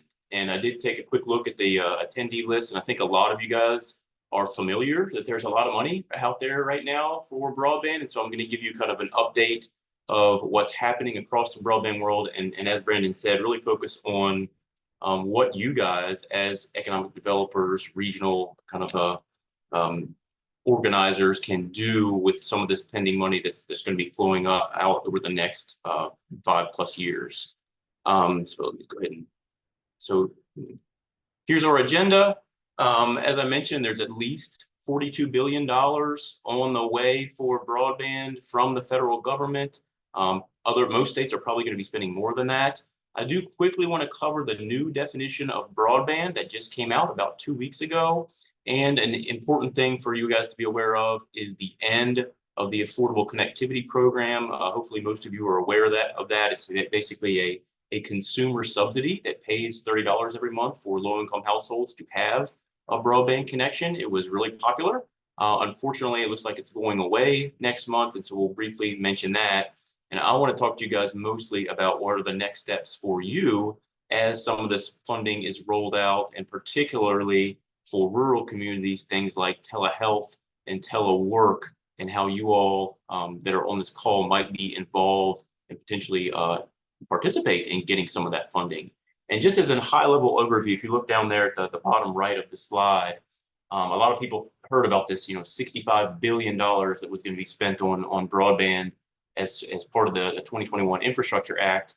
And yes, it is about that much, but the vast majority is going for infrastructure to actual providers like AT&T and Charter and Cox. They're going to be the ones getting that money to roll out infrastructure across the country. It's not going to go to economic development organizations. And the other big chunk of that money is this ACP, that consumer subsidy program I mentioned, the Affordable Connectivity Program. That was allocated about $14 billion. That money's already been spent. That's why it's ending, is because we ran out of money. But this 2.7 billion at the bottom there, that is still to be pending. It's going to be rolled out probably starting late this year, early next year, over the course of about 5 years. And that is a decent chunk of money that you guys on this call should be interested in and should be thinking about how you might have it involved in the work that you do. So here is the $42.5 billion that's going to be rolling out over the next couple of years. There's a link at the bottom if you want to see the specific number for your state. The way they allocated this is basically just take the number of places that didn't have broadband and divide it by the national total. And so you can see places like California and Texas got well over $1 billion. I think Texas got over 3 billion. And so every state is now kind of putting a plan together on how they're going to spend these funds, and they have to get that approved by the federal office, and then they'll be off and running, allocating that to big providers, small providers, people that say they're going to serve different areas. So the other kind of cool thing that came out of this big infrastructure deal is that 5 years ago, not all states had a broadband office, and very, very few of them had their own broadband map. Now every state has to have a broadband office and has to have their own broadband map as required by this funding. And so if you're not aware of who those entities are, you can do a quick search, look up who the contact people are. Each state is going to have multiple people working on a variety of things. They're going to have grant officers, going to have map people. They'll have directors. So be aware of who those people are. You can typically they'll have publicly held meetings. You can attend those meetings and be aware of the work going on. I've got a link here showing the progress that's being made by each state in terms of the different proposals they've submitted and that kind of thing. And the other point at the bottom there is that while this is federal money from the infrastructure bill, there's also additional money out there from, you might remember, the American Recovery Plan Act. Some states are using that for broadband. There's also something called the Capital Projects Fund, can be used for broadband. So there's a lot more than this that's probably going to be allocated to broadband over the longer picture. At the top of this one, I've got my beautiful picture of a 56K modem. I play that sound for my students now, and they don't know the pain that we suffered as we listened to the beeping and were cut off repeatedly when somebody picked up the phone line. So short answer is the broadband definition has been changed just within the past 2 weeks. For a long time, it was this one that was established in 2015, this 25 megabits down, 3 megabits up. So if you might think what that means for something like a Netflix connection, that requires about 5 megabits per second. So as COVID made clear, more and more people were teleworking, were trying to do remote work, were trying to make calls, telehealth calls, had kids in school. It became clear that 25 down and 3 up is no longer kind of relevant. And so we just within the past couple of weeks moved to this new threshold of 100 megabits per second down and 20 megabits up. And so that will play a role in who gets the funding over the next couple of years. The funding that's being rolled out there will support this 120 definition that was just passed a couple weeks ago. Okay, that was one thing I wanted to emphasize. The other one is this short-lived affordable connectivity program. Again, $30 a month subsidy for low-income households. You can see it really began as part of the 2021 recovery package. It transitioned to the ACP in 2022. There was 20 million households that signed up by early this year. They just ran out of money basically by next month. And so the last month of the program will be April 2024. And that's going to be a big thing. If you look at this bottom right chart here, about 30% of people who were participating in this say, when that money goes away, I'm no longer going to have an internet connection. And so that's something to be aware of. We do have some good data on who's participating in this program. You can actually look up your county, your zip code to see how many people are participating in that program and how many might go away when the program ends. So here's what I want to emphasize for you guys. I know I don't have a ton of time, but I wanted to give you some things to think about as some of this money starts rolling out. And I've got some slides on each of these, but the first one is to just be aware of your state's plan for their share of the $42 billion. You can quickly look at the map and kind of figure out, here are places that didn't have great infrastructure before. Now they're going to have decent infrastructure. What does that mean for entrepreneurship in those areas? What does it mean for digital skills in those areas? How is it going to affect housing, which we just heard a great bit about, which is a big deal everywhere. So that's something to be aware of is having an idea of where these funds are going to be distributed. The bigger one maybe is this Digital Equity Act funding, the 2.7 billion. There are two distinct programs that are going to help distribute these funds. And I want to give you some data on how you can document places locally that could potentially benefit from these funds to help you maybe get a foothold on getting those funds. And then there are some good resources out there to help if you are interested in developing some digital skills, digital training, helping people increase their adoption rates. Extension has done a lot of good work here. Other nonprofits have developed some useful programs. And then I'd like you guys to think about ongoing efforts for things like telehealth and telework in rural areas. I think that's going to be an important part of this Digital Equity Act that we are talking about, that I think people on this call are kind of uniquely positioned to emphasize. So here's a couple of examples of state broadband maps. Again, I would encourage you to look up your own. Everyone's going to do it differently. Here's Wisconsin on the left and Oklahoma on the right. You can see down there at the bottom, this is the total number of households in a particular county for Oklahoma and how many don't have any service, that red unserved portion. That number gets higher and higher, or that share gets higher and higher. If you look at specific counties versus others, you can do the same thing for other states and kind of pick out where this money is going. And again, hopefully you guys can help those areas do things like increase their adoption when that money rolls out, make them aware of any programs that are available to help them improve their digital skills, et cetera. So at least be aware of these are. A quick Google search should show you your state broadband office and probably a link to the map. There's also a link here for these proposals. This is for that $42 billion. And so every state is required to have these volume 1 and volume 2. They're typically about the lengths that I have on this page. Volume 1 is a lot shorter, volume 2 is a lot more detailed. And there's good information in there about how they're going to handle things like middle-class affordability plans. Every state, again, is doing it differently. Some states are going to give more points if the provider says, I'm only going to charge $30 a month for this particular option, and they will get, again, additional points for the grants that are being awarded. They have to have sections on workforce readiness, et cetera. So there's a lot of detail in there. If you're interested in broadband, this is definitely a thing to poke through for your state. And you can also see down there, almost all states are also going to have this digital skills or digital opportunity, digital equity plan that's worth poking through as well. So there's a link here, lots of good reading material if you want to learn more about your state's efforts. And then here is the Digital Equity Act funding I mentioned is probably most relevant to you guys on this call.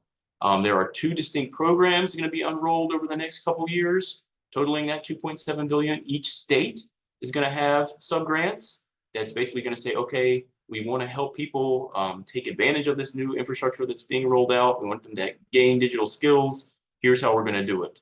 And then there's a nationally competitive grant program. You can see that second one there. Again, it'll be a little bit more competitive for that money. And I do want to point out, Wisconsin is one of the first states that got their digital equity plan approved. Most other states are still waiting for federal approval from that. And you can see they expect about 24 to 30 million in that first program there, the State Digital Equity Capacity Grant, over the next couple of years. Here's an example on the right of the Oklahoma Digital Equity Plan. And again, you can poke through these for your state. You can see here how they plan to do work on specific goals that they have over the 5-year period that's in all of these plans. And again, you guys on this call should be aware of this money coming down the pipeline and how you might take advantage of it for your organization.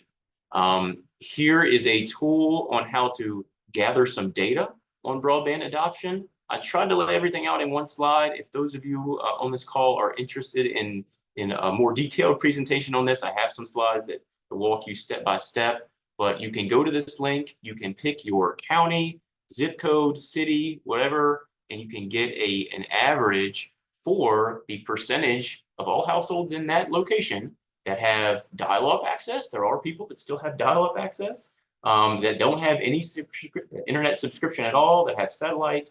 And the ones that I highlighted over here on the right is kind of the best case category. We want to see that number increase over time. You can see Oklahoma is behind Wisconsin in that kind of broadband, such as cable, fiber optic, or DSL category. I've laid out the tables for you here. The S2801 is the main one There's also good data on another one about percent without internet by age, race, and education levels, which some of you might be interested in. You can use these tables to say, hey, my area is going to need help increasing adoption. I can do that work, or I know someone who can do that work. So use this, compare it to your state average, show that you have a need in your area for this type of work. And I mentioned, in terms of the actual digital equity work itself, there's a lot of good resources already out there. Here's one from my friends at the Southern Rural Development Center. Here are all free online resources with things like basic computer skills, simply using a mouse, using search engines, safety online, cloud storage, using email, some very basic stuff here. Again, a lot of good resources that this is the digital literacy toolkit. You guys can take advantage of this, say that you're going to go and roll this out in your local area. I think that's what they're kind of looking for as part of these digital equity plans. And then I wanted to point out a couple of other broadband related economic development topics. Here's a really cool one from Utah State. Paul Hill is doing some awesome work there in terms of how rural areas can take advantage of this remote work phenomenon that we're seeing. They actually have these programs to become a certified remote work, either professional or leader or a sales professional. They actually have an affiliate program, so it's relatively easy to become an affiliate and get all their materials and roll it out in your own state. They have regular newsletters talking about their success stories. It's a pretty cool initiative, particularly for very rural places that are struggling to recruit workers. This is a way to kind of offer a different way of earning money in rural areas. I think it's a really neat program. I also want to kind of emphasize what we're doing in Oklahoma. We're rolling out these soundproof telehealth booths in rural libraries. So you can see there in that picture is one of our rural librarians, a tiny little town of about 3,000 people, and he helps people use this booth, and they go into the soundproof booth. They make he helps them set up a telehealth appointment.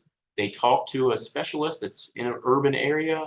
They can do anything from sign up for a medical marijuana card, which they actually do quite a bit in these booths, or have a visit with a cancer specialist, or again, oncologist, radiologist. It saves a lot of times 1-2 hours of travel time. These are becoming more and more popular. We did get some grant funding for the booth itself, but that's something that could be done with the digital equity funds that we're talking about.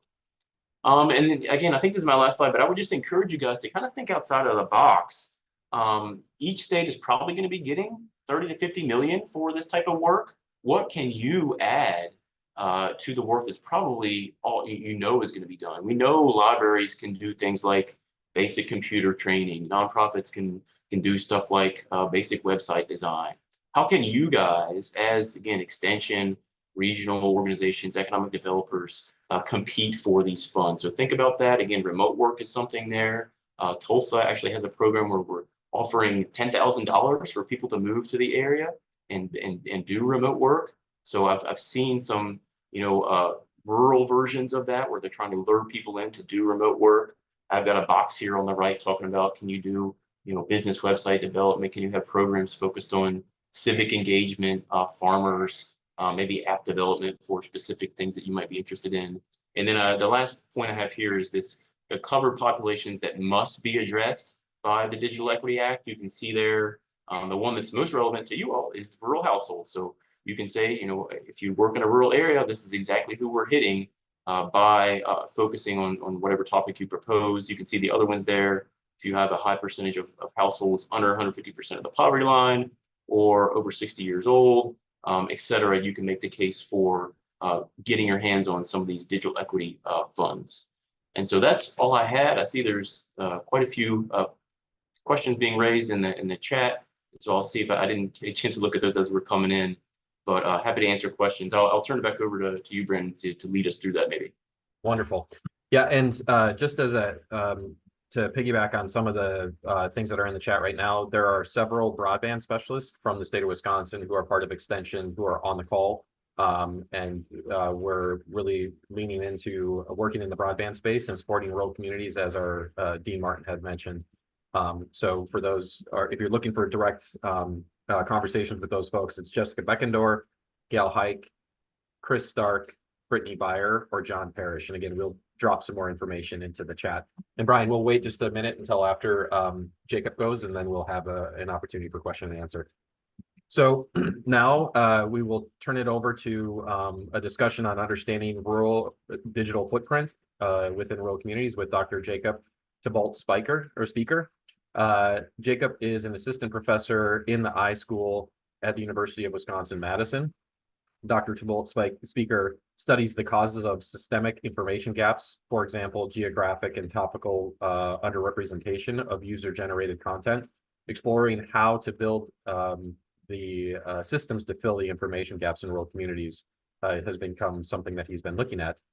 Jacob's work works in this space, specifically focusing on information gaps in two primary settings: large-scale user-generated content platforms and crowd and gig work systems, where he tries to understand the patterns of behavior that create information gaps and the causal and contextual factors that influence individual behavior. Today, Jacob will be discussing, again, as I mentioned, the digital footprints, what they are, why they matter, and why rural communities should start thinking about these things. So, Jacob, the floor is yours. Thanks, Brendan. Hi, everybody. My name is Jake. As Brendan suggested in that very kind introduction, I'm not an economist in any real way, right? I'm a computer scientist by training. And so I want to talk today about digital footprints, and in particular, gaps in rural communities' digital footprints. Basically, I've got three goals that I want to try to hit today. The first is sort of introducing what digital footprints are, how to think about information gaps. And then I want to move into sort of one example of the work that we do to help understand the causes of these kinds of information gaps. And then finally, I want to come back and try to connect information gaps and this conversation to broader conversations about AI and other related technologies. So just to jump in, by way of introduction, I'd like to sort of start with an analogy.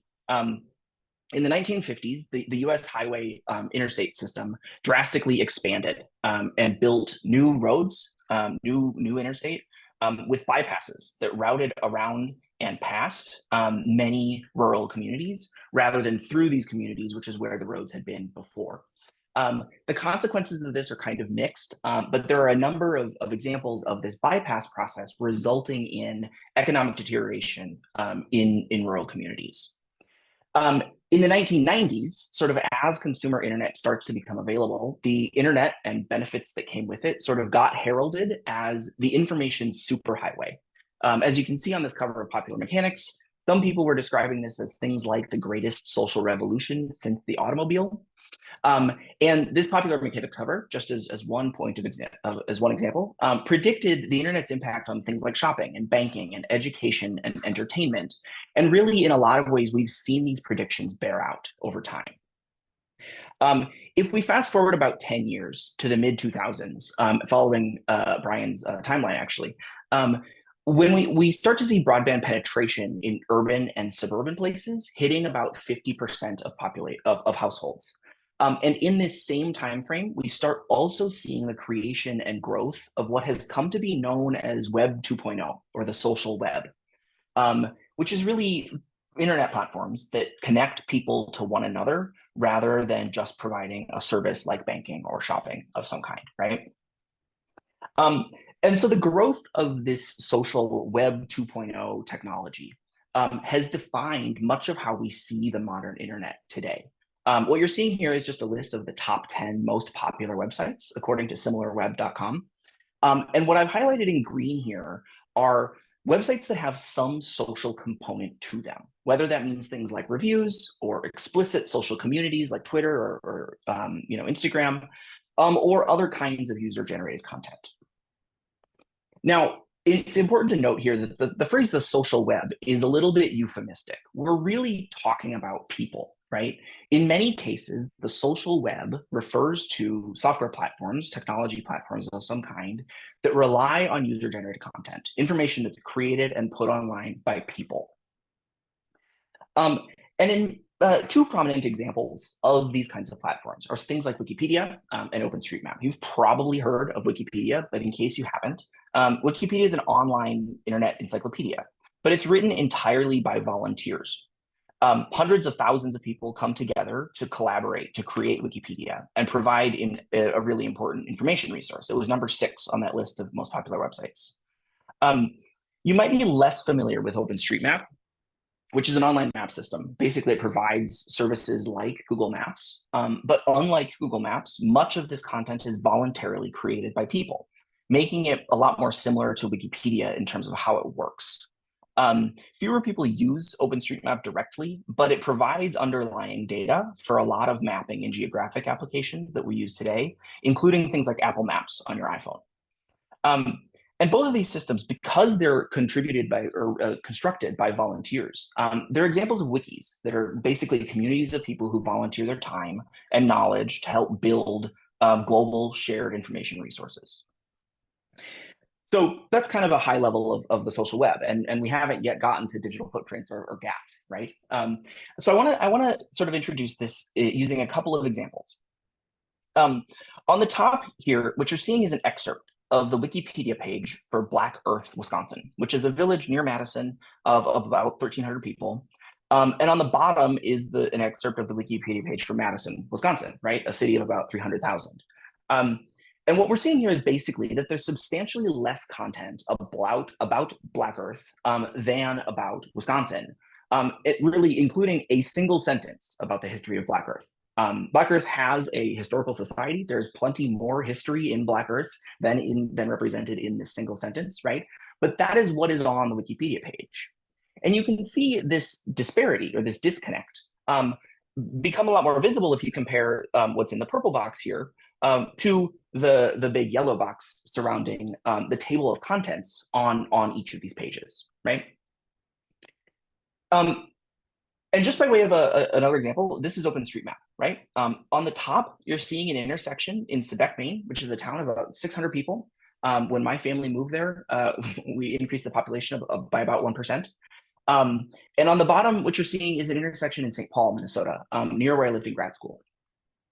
And so hopefully, based on what we just talked about, right, the first thing I hope you're noticing is how much more content is on this bottom map. But I want to really draw your attention to some specific things. The bottom map shows things like a diner and a parking lot and some apartment buildings, traffic lights at this intersection. And you see those little green circles right there? Those are individual trees that are being mapped in OpenStreetMap. Now, there's a lot less on the top map in Quebec. This is somewhat intuitive. Quebec's a very small town, about 600 people. But I want to point out some things that are missing, including sort of a diner and convenience store that is supposed to be on that corner. There's a flashing four-way light at this intersection, and there is a parking lot around this building here on the corner. And I'll spare you what this map would look like if we mapped every single tree, right?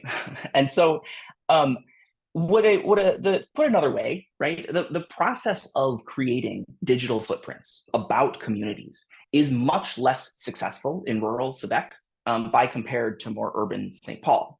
And importantly, Wikipedia and OpenStreetMap are just examples, right?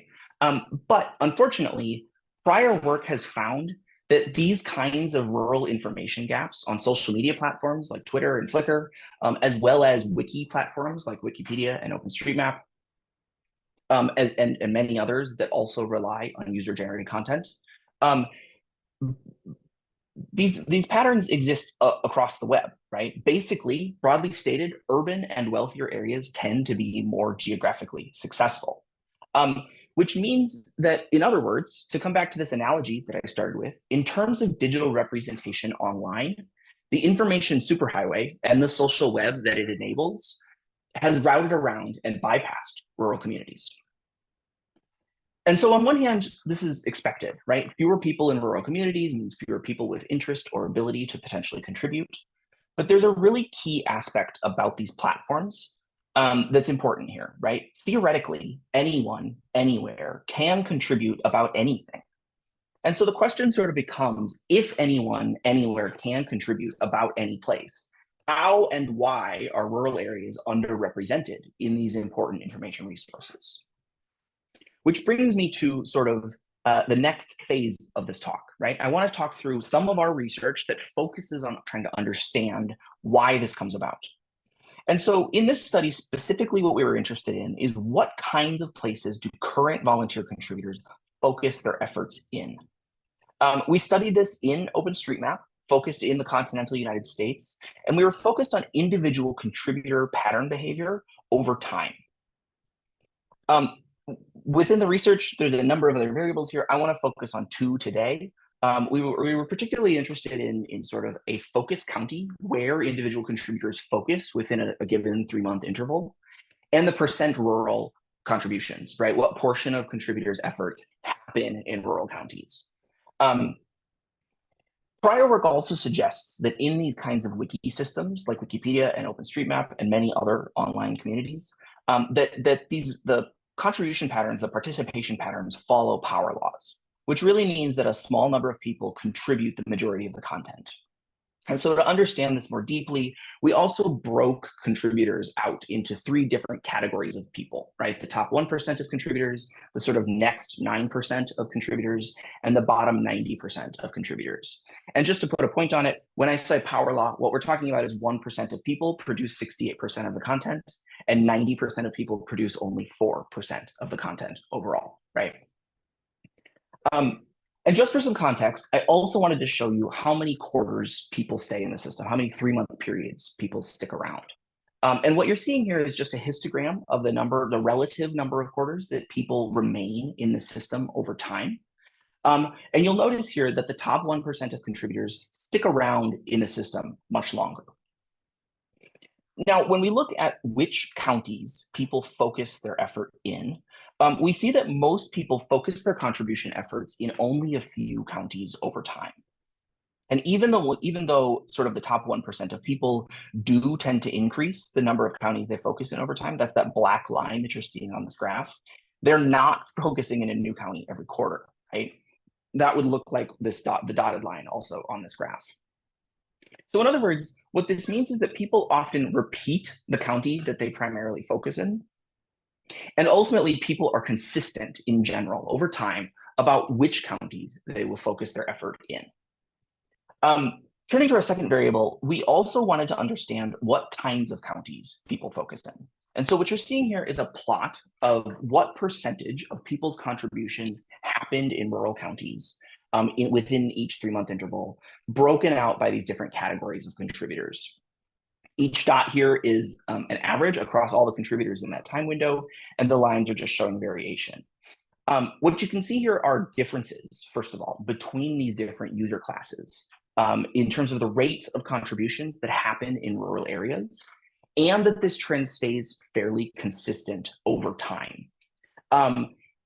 What we found is that most individuals are individually consistent as well. And the variation you're seeing here is because this is a group of people rather than individuals sort of bouncing back and forth across the amount.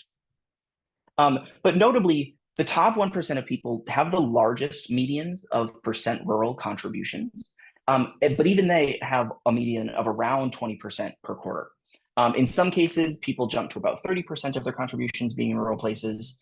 But in general, the rates of contributions in rural areas are quite low and stable over time, which means that this consistency is true both in terms of which counties people focus in and the kinds of counties that people focus in as well, largely non-rural counties. Now, a natural question to ask here is whether or not these average rates are proportional to what we might expect, right? And so to understand this, we can compare this in 3 different ways. The first is sort of comparing this percent rural metric, right, about the 20% or so that you're seeing on this graph, to the values of people, of the percent of people who live in rural places.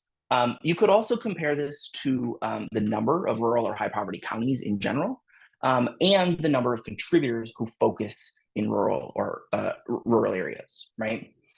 And so on the table in the bottom here, what you're seeing are the percent of people who live in rural counties in our data set, right?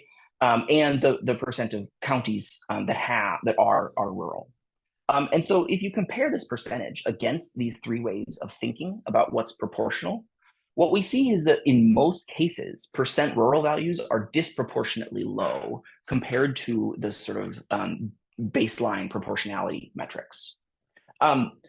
only really the average rate of contributions in rural areas is proportional to the population of people who live in rural areas.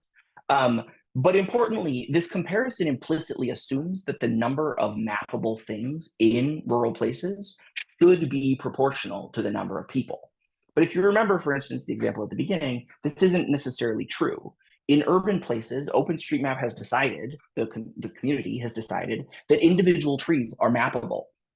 But that doesn't seem to be the case in rural places. And so, in general, rural contribution rates in this data are disproportionately low. Now, because the plots that I showed you earlier are distributions, right? They're groups of people that we're sort of trying to understand the shape of patterns in. There are some people who focus in the top 1% of contributors who focus in rural places. And so we wanted to understand those people a little bit better. So what you're seeing here is a map of the 7 most prolific people who contribute in rural counties and where they contribute, which counties they're contributing in. There's 2 primary trends here. First is that some of the people who seem consistently rural or are really sort of consistently national park, right? Or consistently vacation destination of some kind, which really means that there's a contingent of people who look like they focus in rural places, but are focusing on sort of odd rural places, right? Rural places that are not the average, maybe attractive rural places, if you want to describe it that way, right?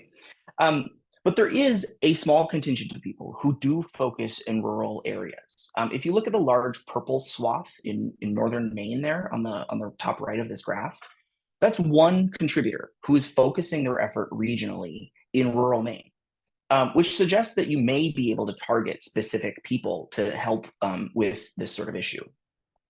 But ultimately, the takeaway here is that the most prolific contributors are often focusing on attractive rural places. Now, remember I told you that the top 1% of people stay in the system much longer, which means that the places and the kinds of places they focus in are consistently receiving content for longer periods of time. But that's not all. We also found that the people who focus in urban areas remain in the system statistically significantly longer, which suggests that people's consistency in where they focus and how long people remain as participants would mean that urban areas receive more contributions for longer periods of time. And so just to summarize here, people are consistent in the kinds of places and the places specifically that they contribute. People who focus in urban places tend to stick around longer, and people who focus in rural places are often focusing on attractive rural places. And so ultimately, what the key point here is that the default behavioral patterns of current contributors in these kinds of systems facilitate these rural information gaps. Now, importantly, we studied this in OpenStreetMap, and we know that other similar systems have these kinds of information gaps, and it's likely that the behavioral patterns here likely play out in other social web platforms too. And this is particularly true in wiki-based systems like Wikipedia. Prior work has shown that contributor patterns do tend to be similar across these 2 different systems. And so in short, it's likely that systems where people are volunteering or posting user-generated content are going to have rural information gaps. Which brings me to the third goal of this presentation. I want to tie this work back to AI and other kinds of related technologies. And so to start, I just want to show you some direct examples. The AI algorithm that Tesla uses to have a car leave its parking spot in a parking lot and come pick up the driver, the summon feature in Tesla, seems to be relying directly on OpenStreetMap data.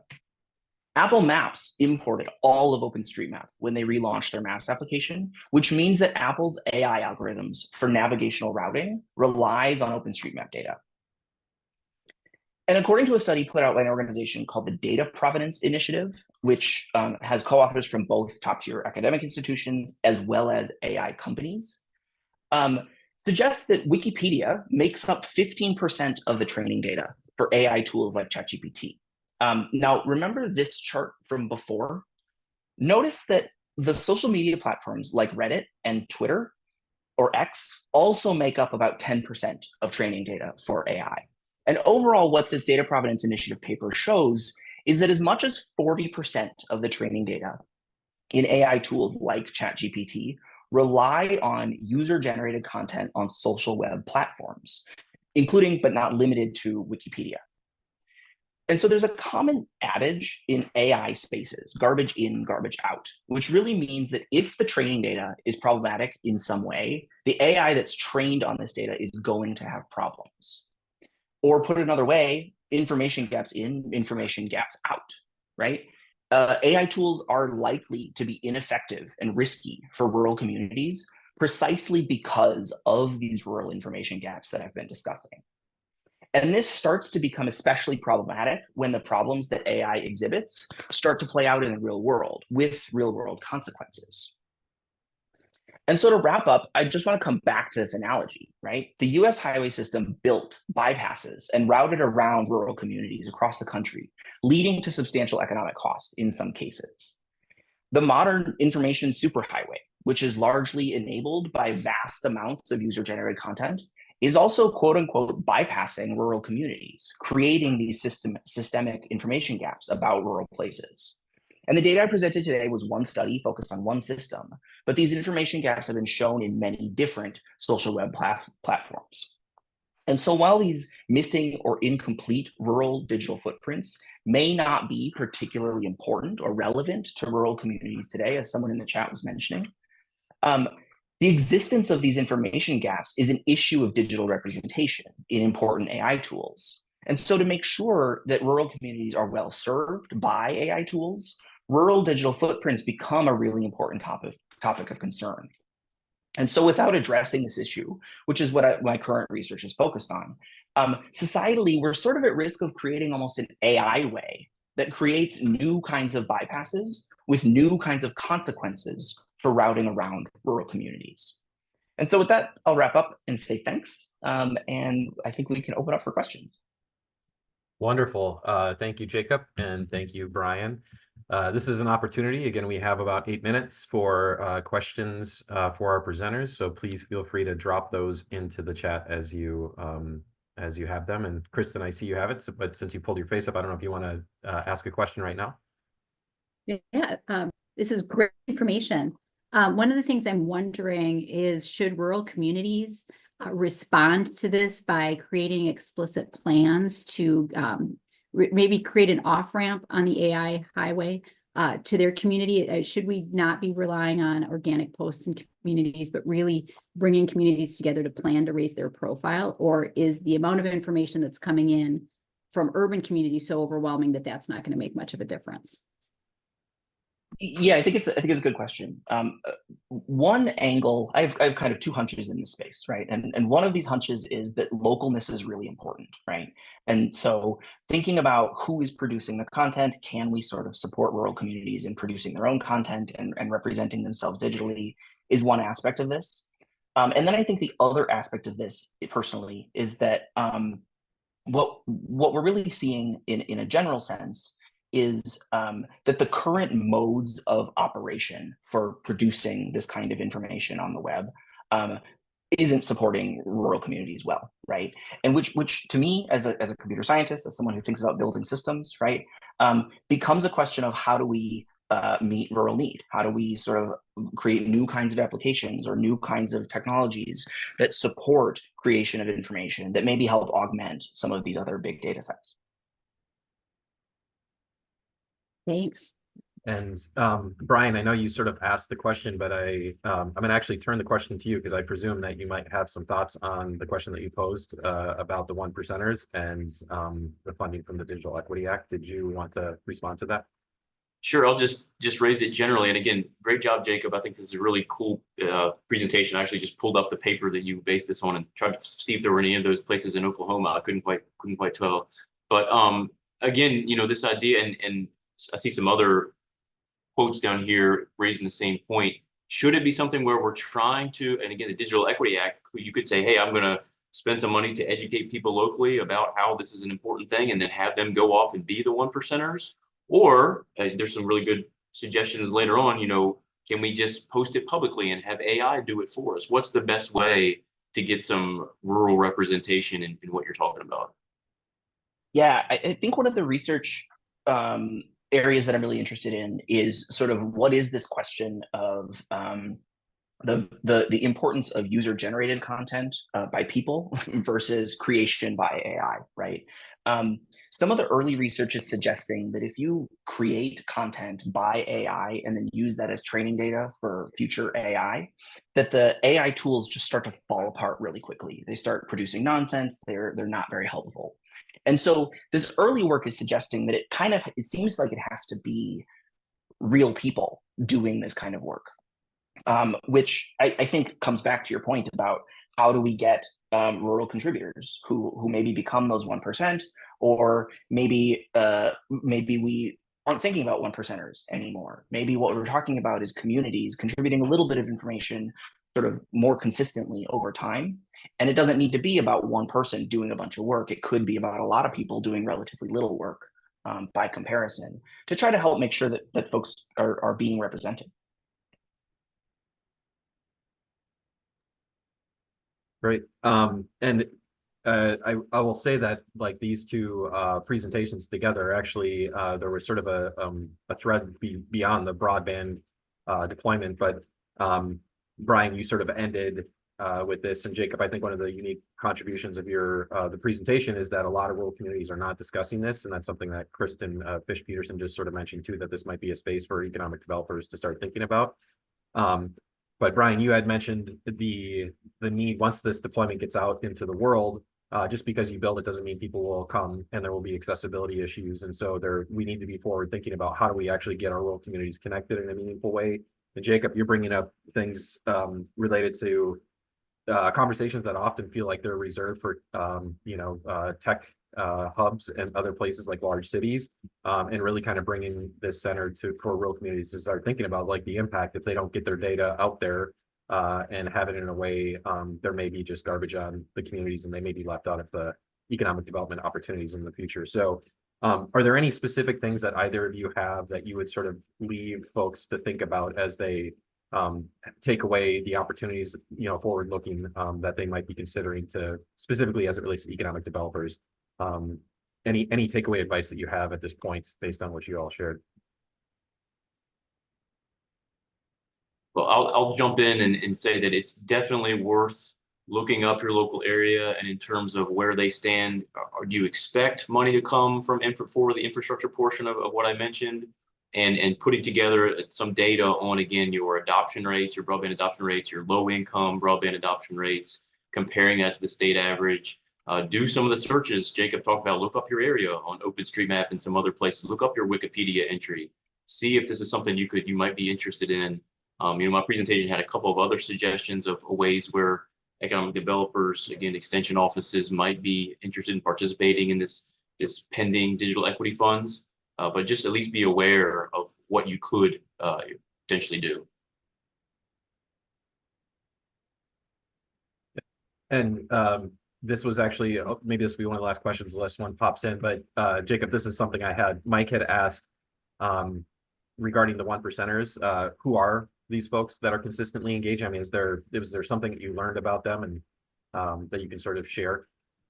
Yeah, I think one of the big things in this space is that we don't know a huge amount about them, right? What we know is that in general, why people participate in these big online communities is some sense of connection to belief in sharing public information, some rationale around I'm trying to benefit my community in some way.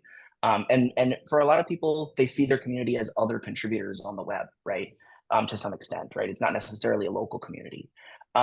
So what we do know about the 1%ers is that they're really committed participants. They care a lot about making sure that the data is good in these online tools. And so they're working hard at that in a lot of ways, right? But beyond sort of how do we identify them, I think that's an open question at this point. I think that's kind of where one trajectory of our work is going, is who are these people? What can we learn about them? Can we think about identifying them and trying to support them, right? And help strengthen existing effort in addition to potentially coming up with new ones and new models. Great. So thank you again, Brian and Jacob. Again, if there are any additional questions that folks have, please feel free to drop them in the chat, and our speakers will respond with the remaining time that we have. And with that, we're going to actually turn it over to our last presenter. The last presenter is Dr. Steve Deller. He's coming back online. And Steve will discuss the concept of rural livability. Specifically, he will focus on enhancing our comprehension of the dynamics influencing rural areas by delving into the challenges and successes of rural communities, seeking to distinguish between the outcomes and drivers of rural livability, and to help identify strategies and blueprints to help foster community and regional livability. So, Steve, the floor is yours.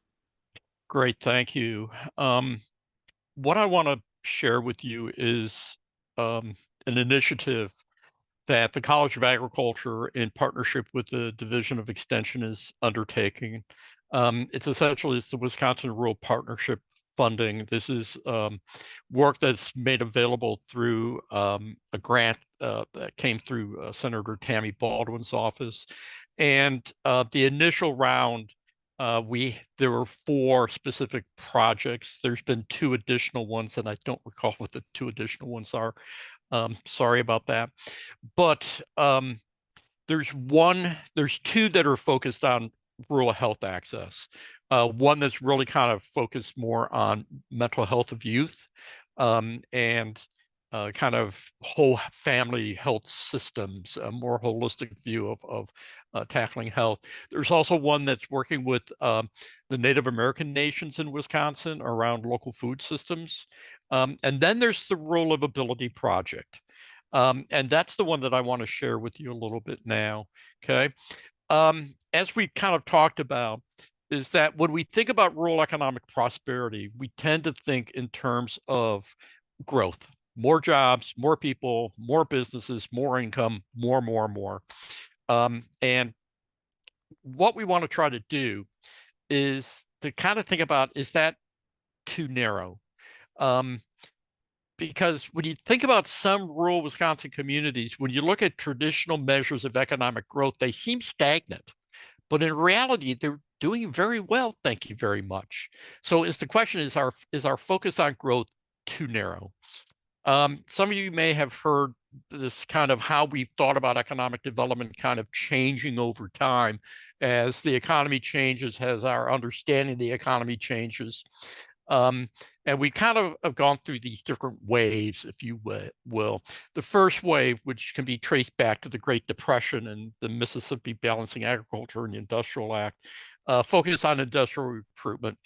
And really kind of focused on the goal of economic growth and economic development is to attract a manufacturing firm.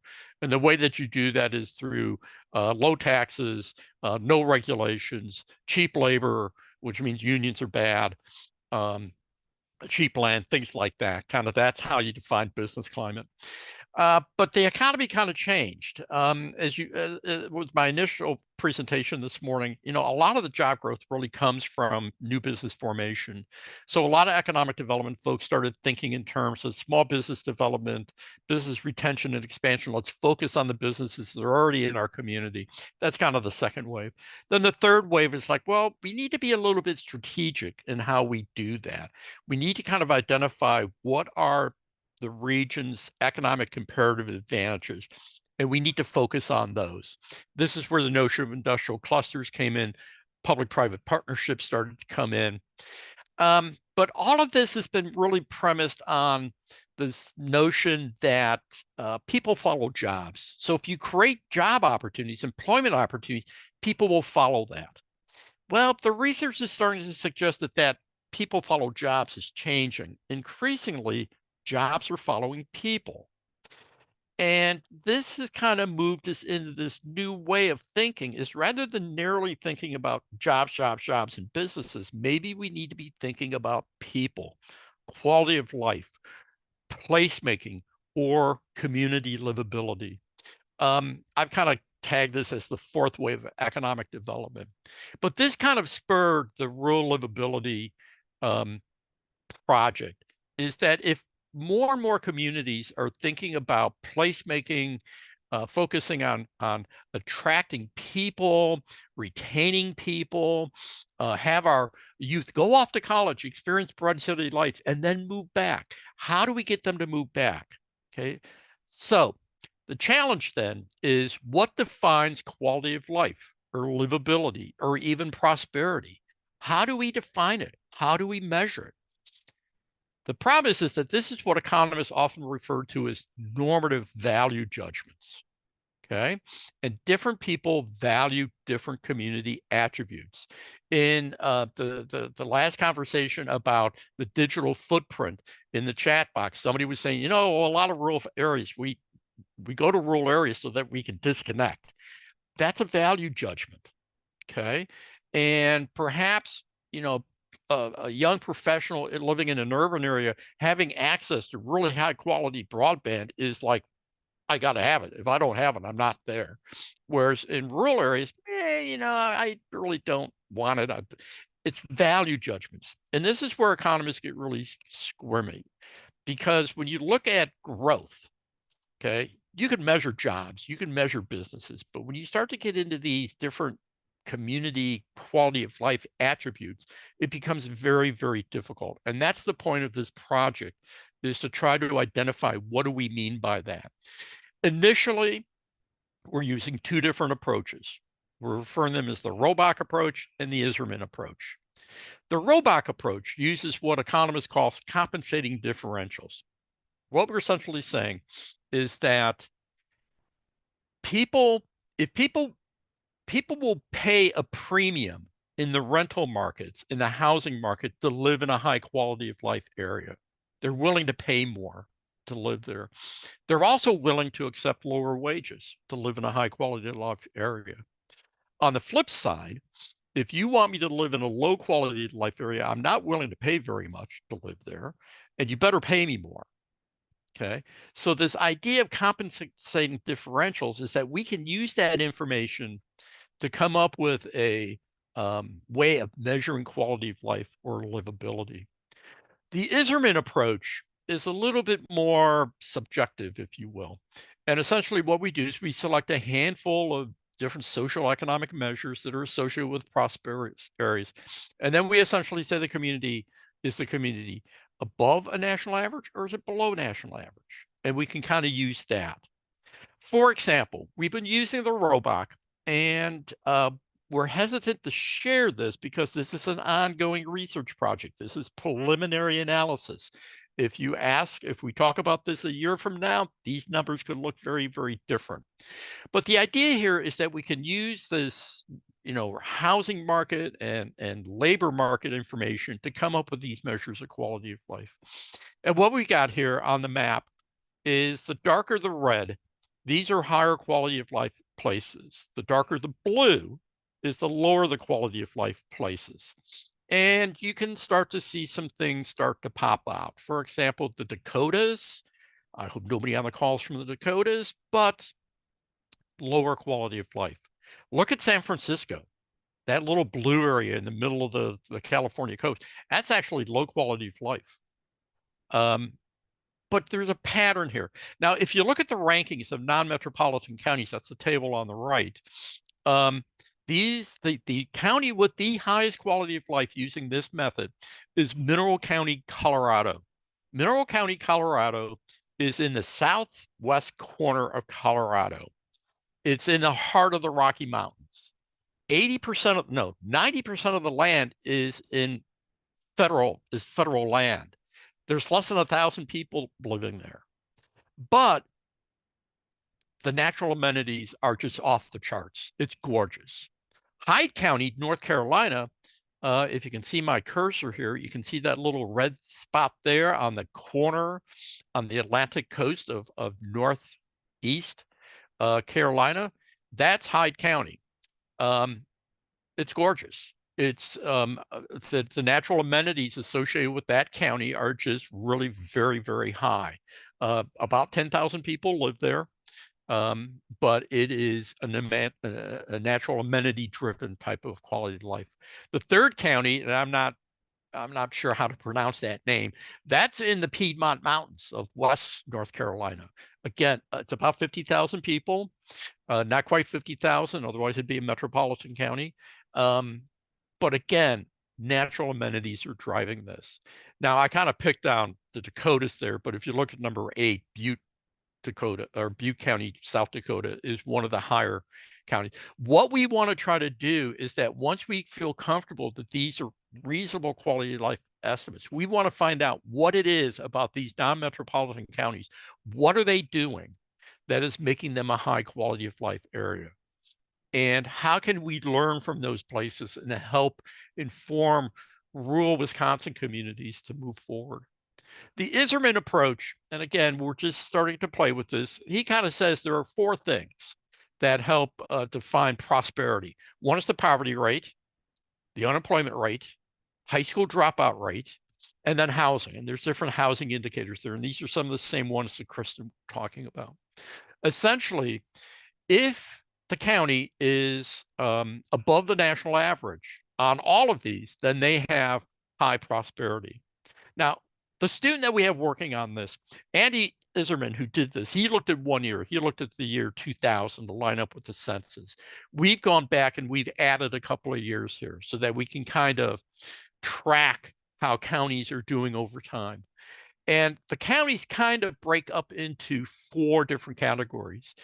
Those that tend to be prosperous, those that tend to struggle, those are the neutral, they kind of bounce around a little bit. And then the consistently prosperous ones, the one in the lower right-hand corner, the blue ones. What we want to do ideally is to identify the counties that are in that block and find out what are they doing and how can we learn from them. This is a simple mapping. Notice that the Midwest and the upper Midwest tends to be doing fairly well. You look at the deep South, parts of Appalachia tends to struggle. New Mexico tends to struggle. That's a high poverty state. The California, the Pacific, that's primarily because of housing issues, housing stress related issues. So what do we got? Of these prosperous counties, continuously prosperous, there are 72 non-metropolitan that are popping up. We debated about whether or not to share this because we do see a couple of counties in Wisconsin that are popping up as continuously prosperous. Buffalo County, Shawano County, Jefferson County, Wood County. What is it about these counties that are identified as doing particularly prosperous? What is it about them? That's essentially what we want to try to understand. So the challenge that we've got with this is that as we move away from simply thinking in terms of economic growth, more jobs, more people, more houses, more businesses, and we shift to quality of life, which is kind of the foundation of the 4th wave. What can we do to make this community more attractive, if you will, to people so that people want to stay here, that our youth want to move back, that it will attract people as the commuting sheds are getting bigger and bigger and people are stretched commuting. They want to live here. They may work in Madison, they may work in La Crosse, they may work in Green Bay, but they live someplace else. And why they pick certain places is because of the quality of life. Now, some of the research that's been taking place is things like schools really matter, the quality of the schools. So communities that invest in their school system don't make the investment to produce labor for the labor force. Yeah, that's important, but we're investing in the schools because that's something that people value. We invest in parks and recreation. We invest in things like farmers markets, arts on the square, community performances, things that make the community an attractive place. The research idea is to try to identify that. So what I would like to leave you with is kind of a question of what should we be thinking about when we think about quality of life?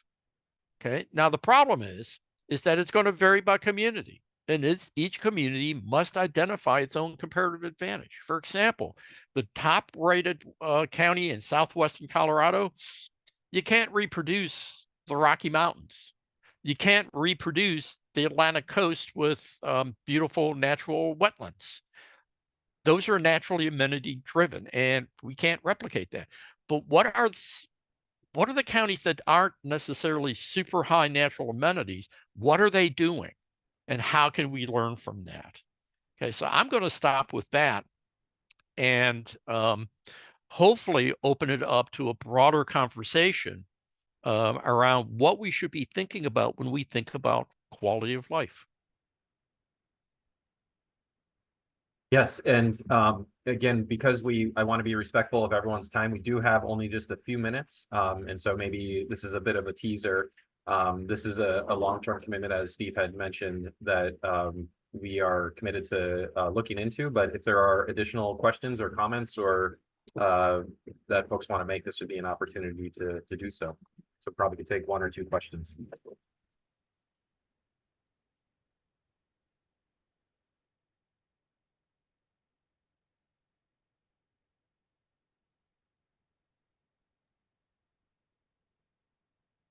Last speaker at the end of a long, intense morning session. I can appreciate the need for lunch break. Yes, well, and if just looking here quickly, some of these comments, again, it's made, like Beth says, that investing more in initiatives for community gathering spaces. Todd, I don't know if you took off to ask a question, but feel free to jump in if you do. Well, I'll point out, Steve, there's other kinds of livability indexes like ARPS livability. Yes. And that was brought up in the chat. I don't know if you want to kind of comment on the work that you're doing versus some of those other kind of national livability indexes. That's part of what makes economists leery about this kind of work, because when you look at like Money Magazine's Best Places to Live, ARP's Best Places to Live, and you put them all side by side, they all seem pretty ad hoc. They all kind of seem, you put 10 people in a room, ask them to come up with a ranking, you're going to come up with 12 different rankings. Why? What is it about certain places that do raise them up? The other thing with Money Magazine, I can remember when Madison was ranked #1 in the nation. The following year, it dropped down to number 50. And it's like, what happened to Madison? It's falling apart. No, it's because they keep changing how they make these rankings. So it's a starting point. It's someplace that we want to explore. But it goes back to the question of, this is why economists keep going back to things like job growth, business growth, income growth, because it's objective and we can measure it. But that, Aaron, that's where the challenge lies. It also goes back to if communities are pursuing this fourth wave of placemaking and they're trying to make their place more attractive, particularly if they're within commuting distance of a major urban area, like a Madison or a Green Bay or an Eau Claire, someplace like that, right? If I'm a young professional with a family and I'm looking at neighboring communities, where might I go? How am I going to research that? I'm going to go on the web and I'm going to start doing a web search. And if that community doesn't have a presence on the web, it's out. I'm not even going to consider it because there's no information about it. So back to Jacob's conversation, that the paradigm has shifted, that having a web presence, having a digital footprint has become a necessary condition. It may not be sufficient, but it's necessary in a modern economy. Well, I'm going to jump in here. This is Benoit Jacob. I'm the director of the Community Development Institute. Brandon has asked that I do my best to cut off Steve, and you're getting very good at that. Offering the closing remarks. It is a tough one to slide into. But I will just say on behalf of the Community Development Institute, which is comprised of 4 different programs, and the Community Economic Development Program is one of them. I do first and foremost want to thank Brandon and his whole team for putting these summits together. This is the 4th of these summits over some period of time. And they just do a tremendous job in terms of not just putting the summit itself together, but obviously in the ongoing research and programming that they do to support all the counties in Wisconsin, and particularly the rural counties in the state. And so super appreciative to them, super appreciative to all the presenters today, and to everyone who did attend and had a chance to learn about some of the work that's going on and some of the issues that are facing rural counties here in Wisconsin. So thank you all for attending. Thank you all for the work you do, and looking forward to hopefully connecting again at a future summit. Thanks all.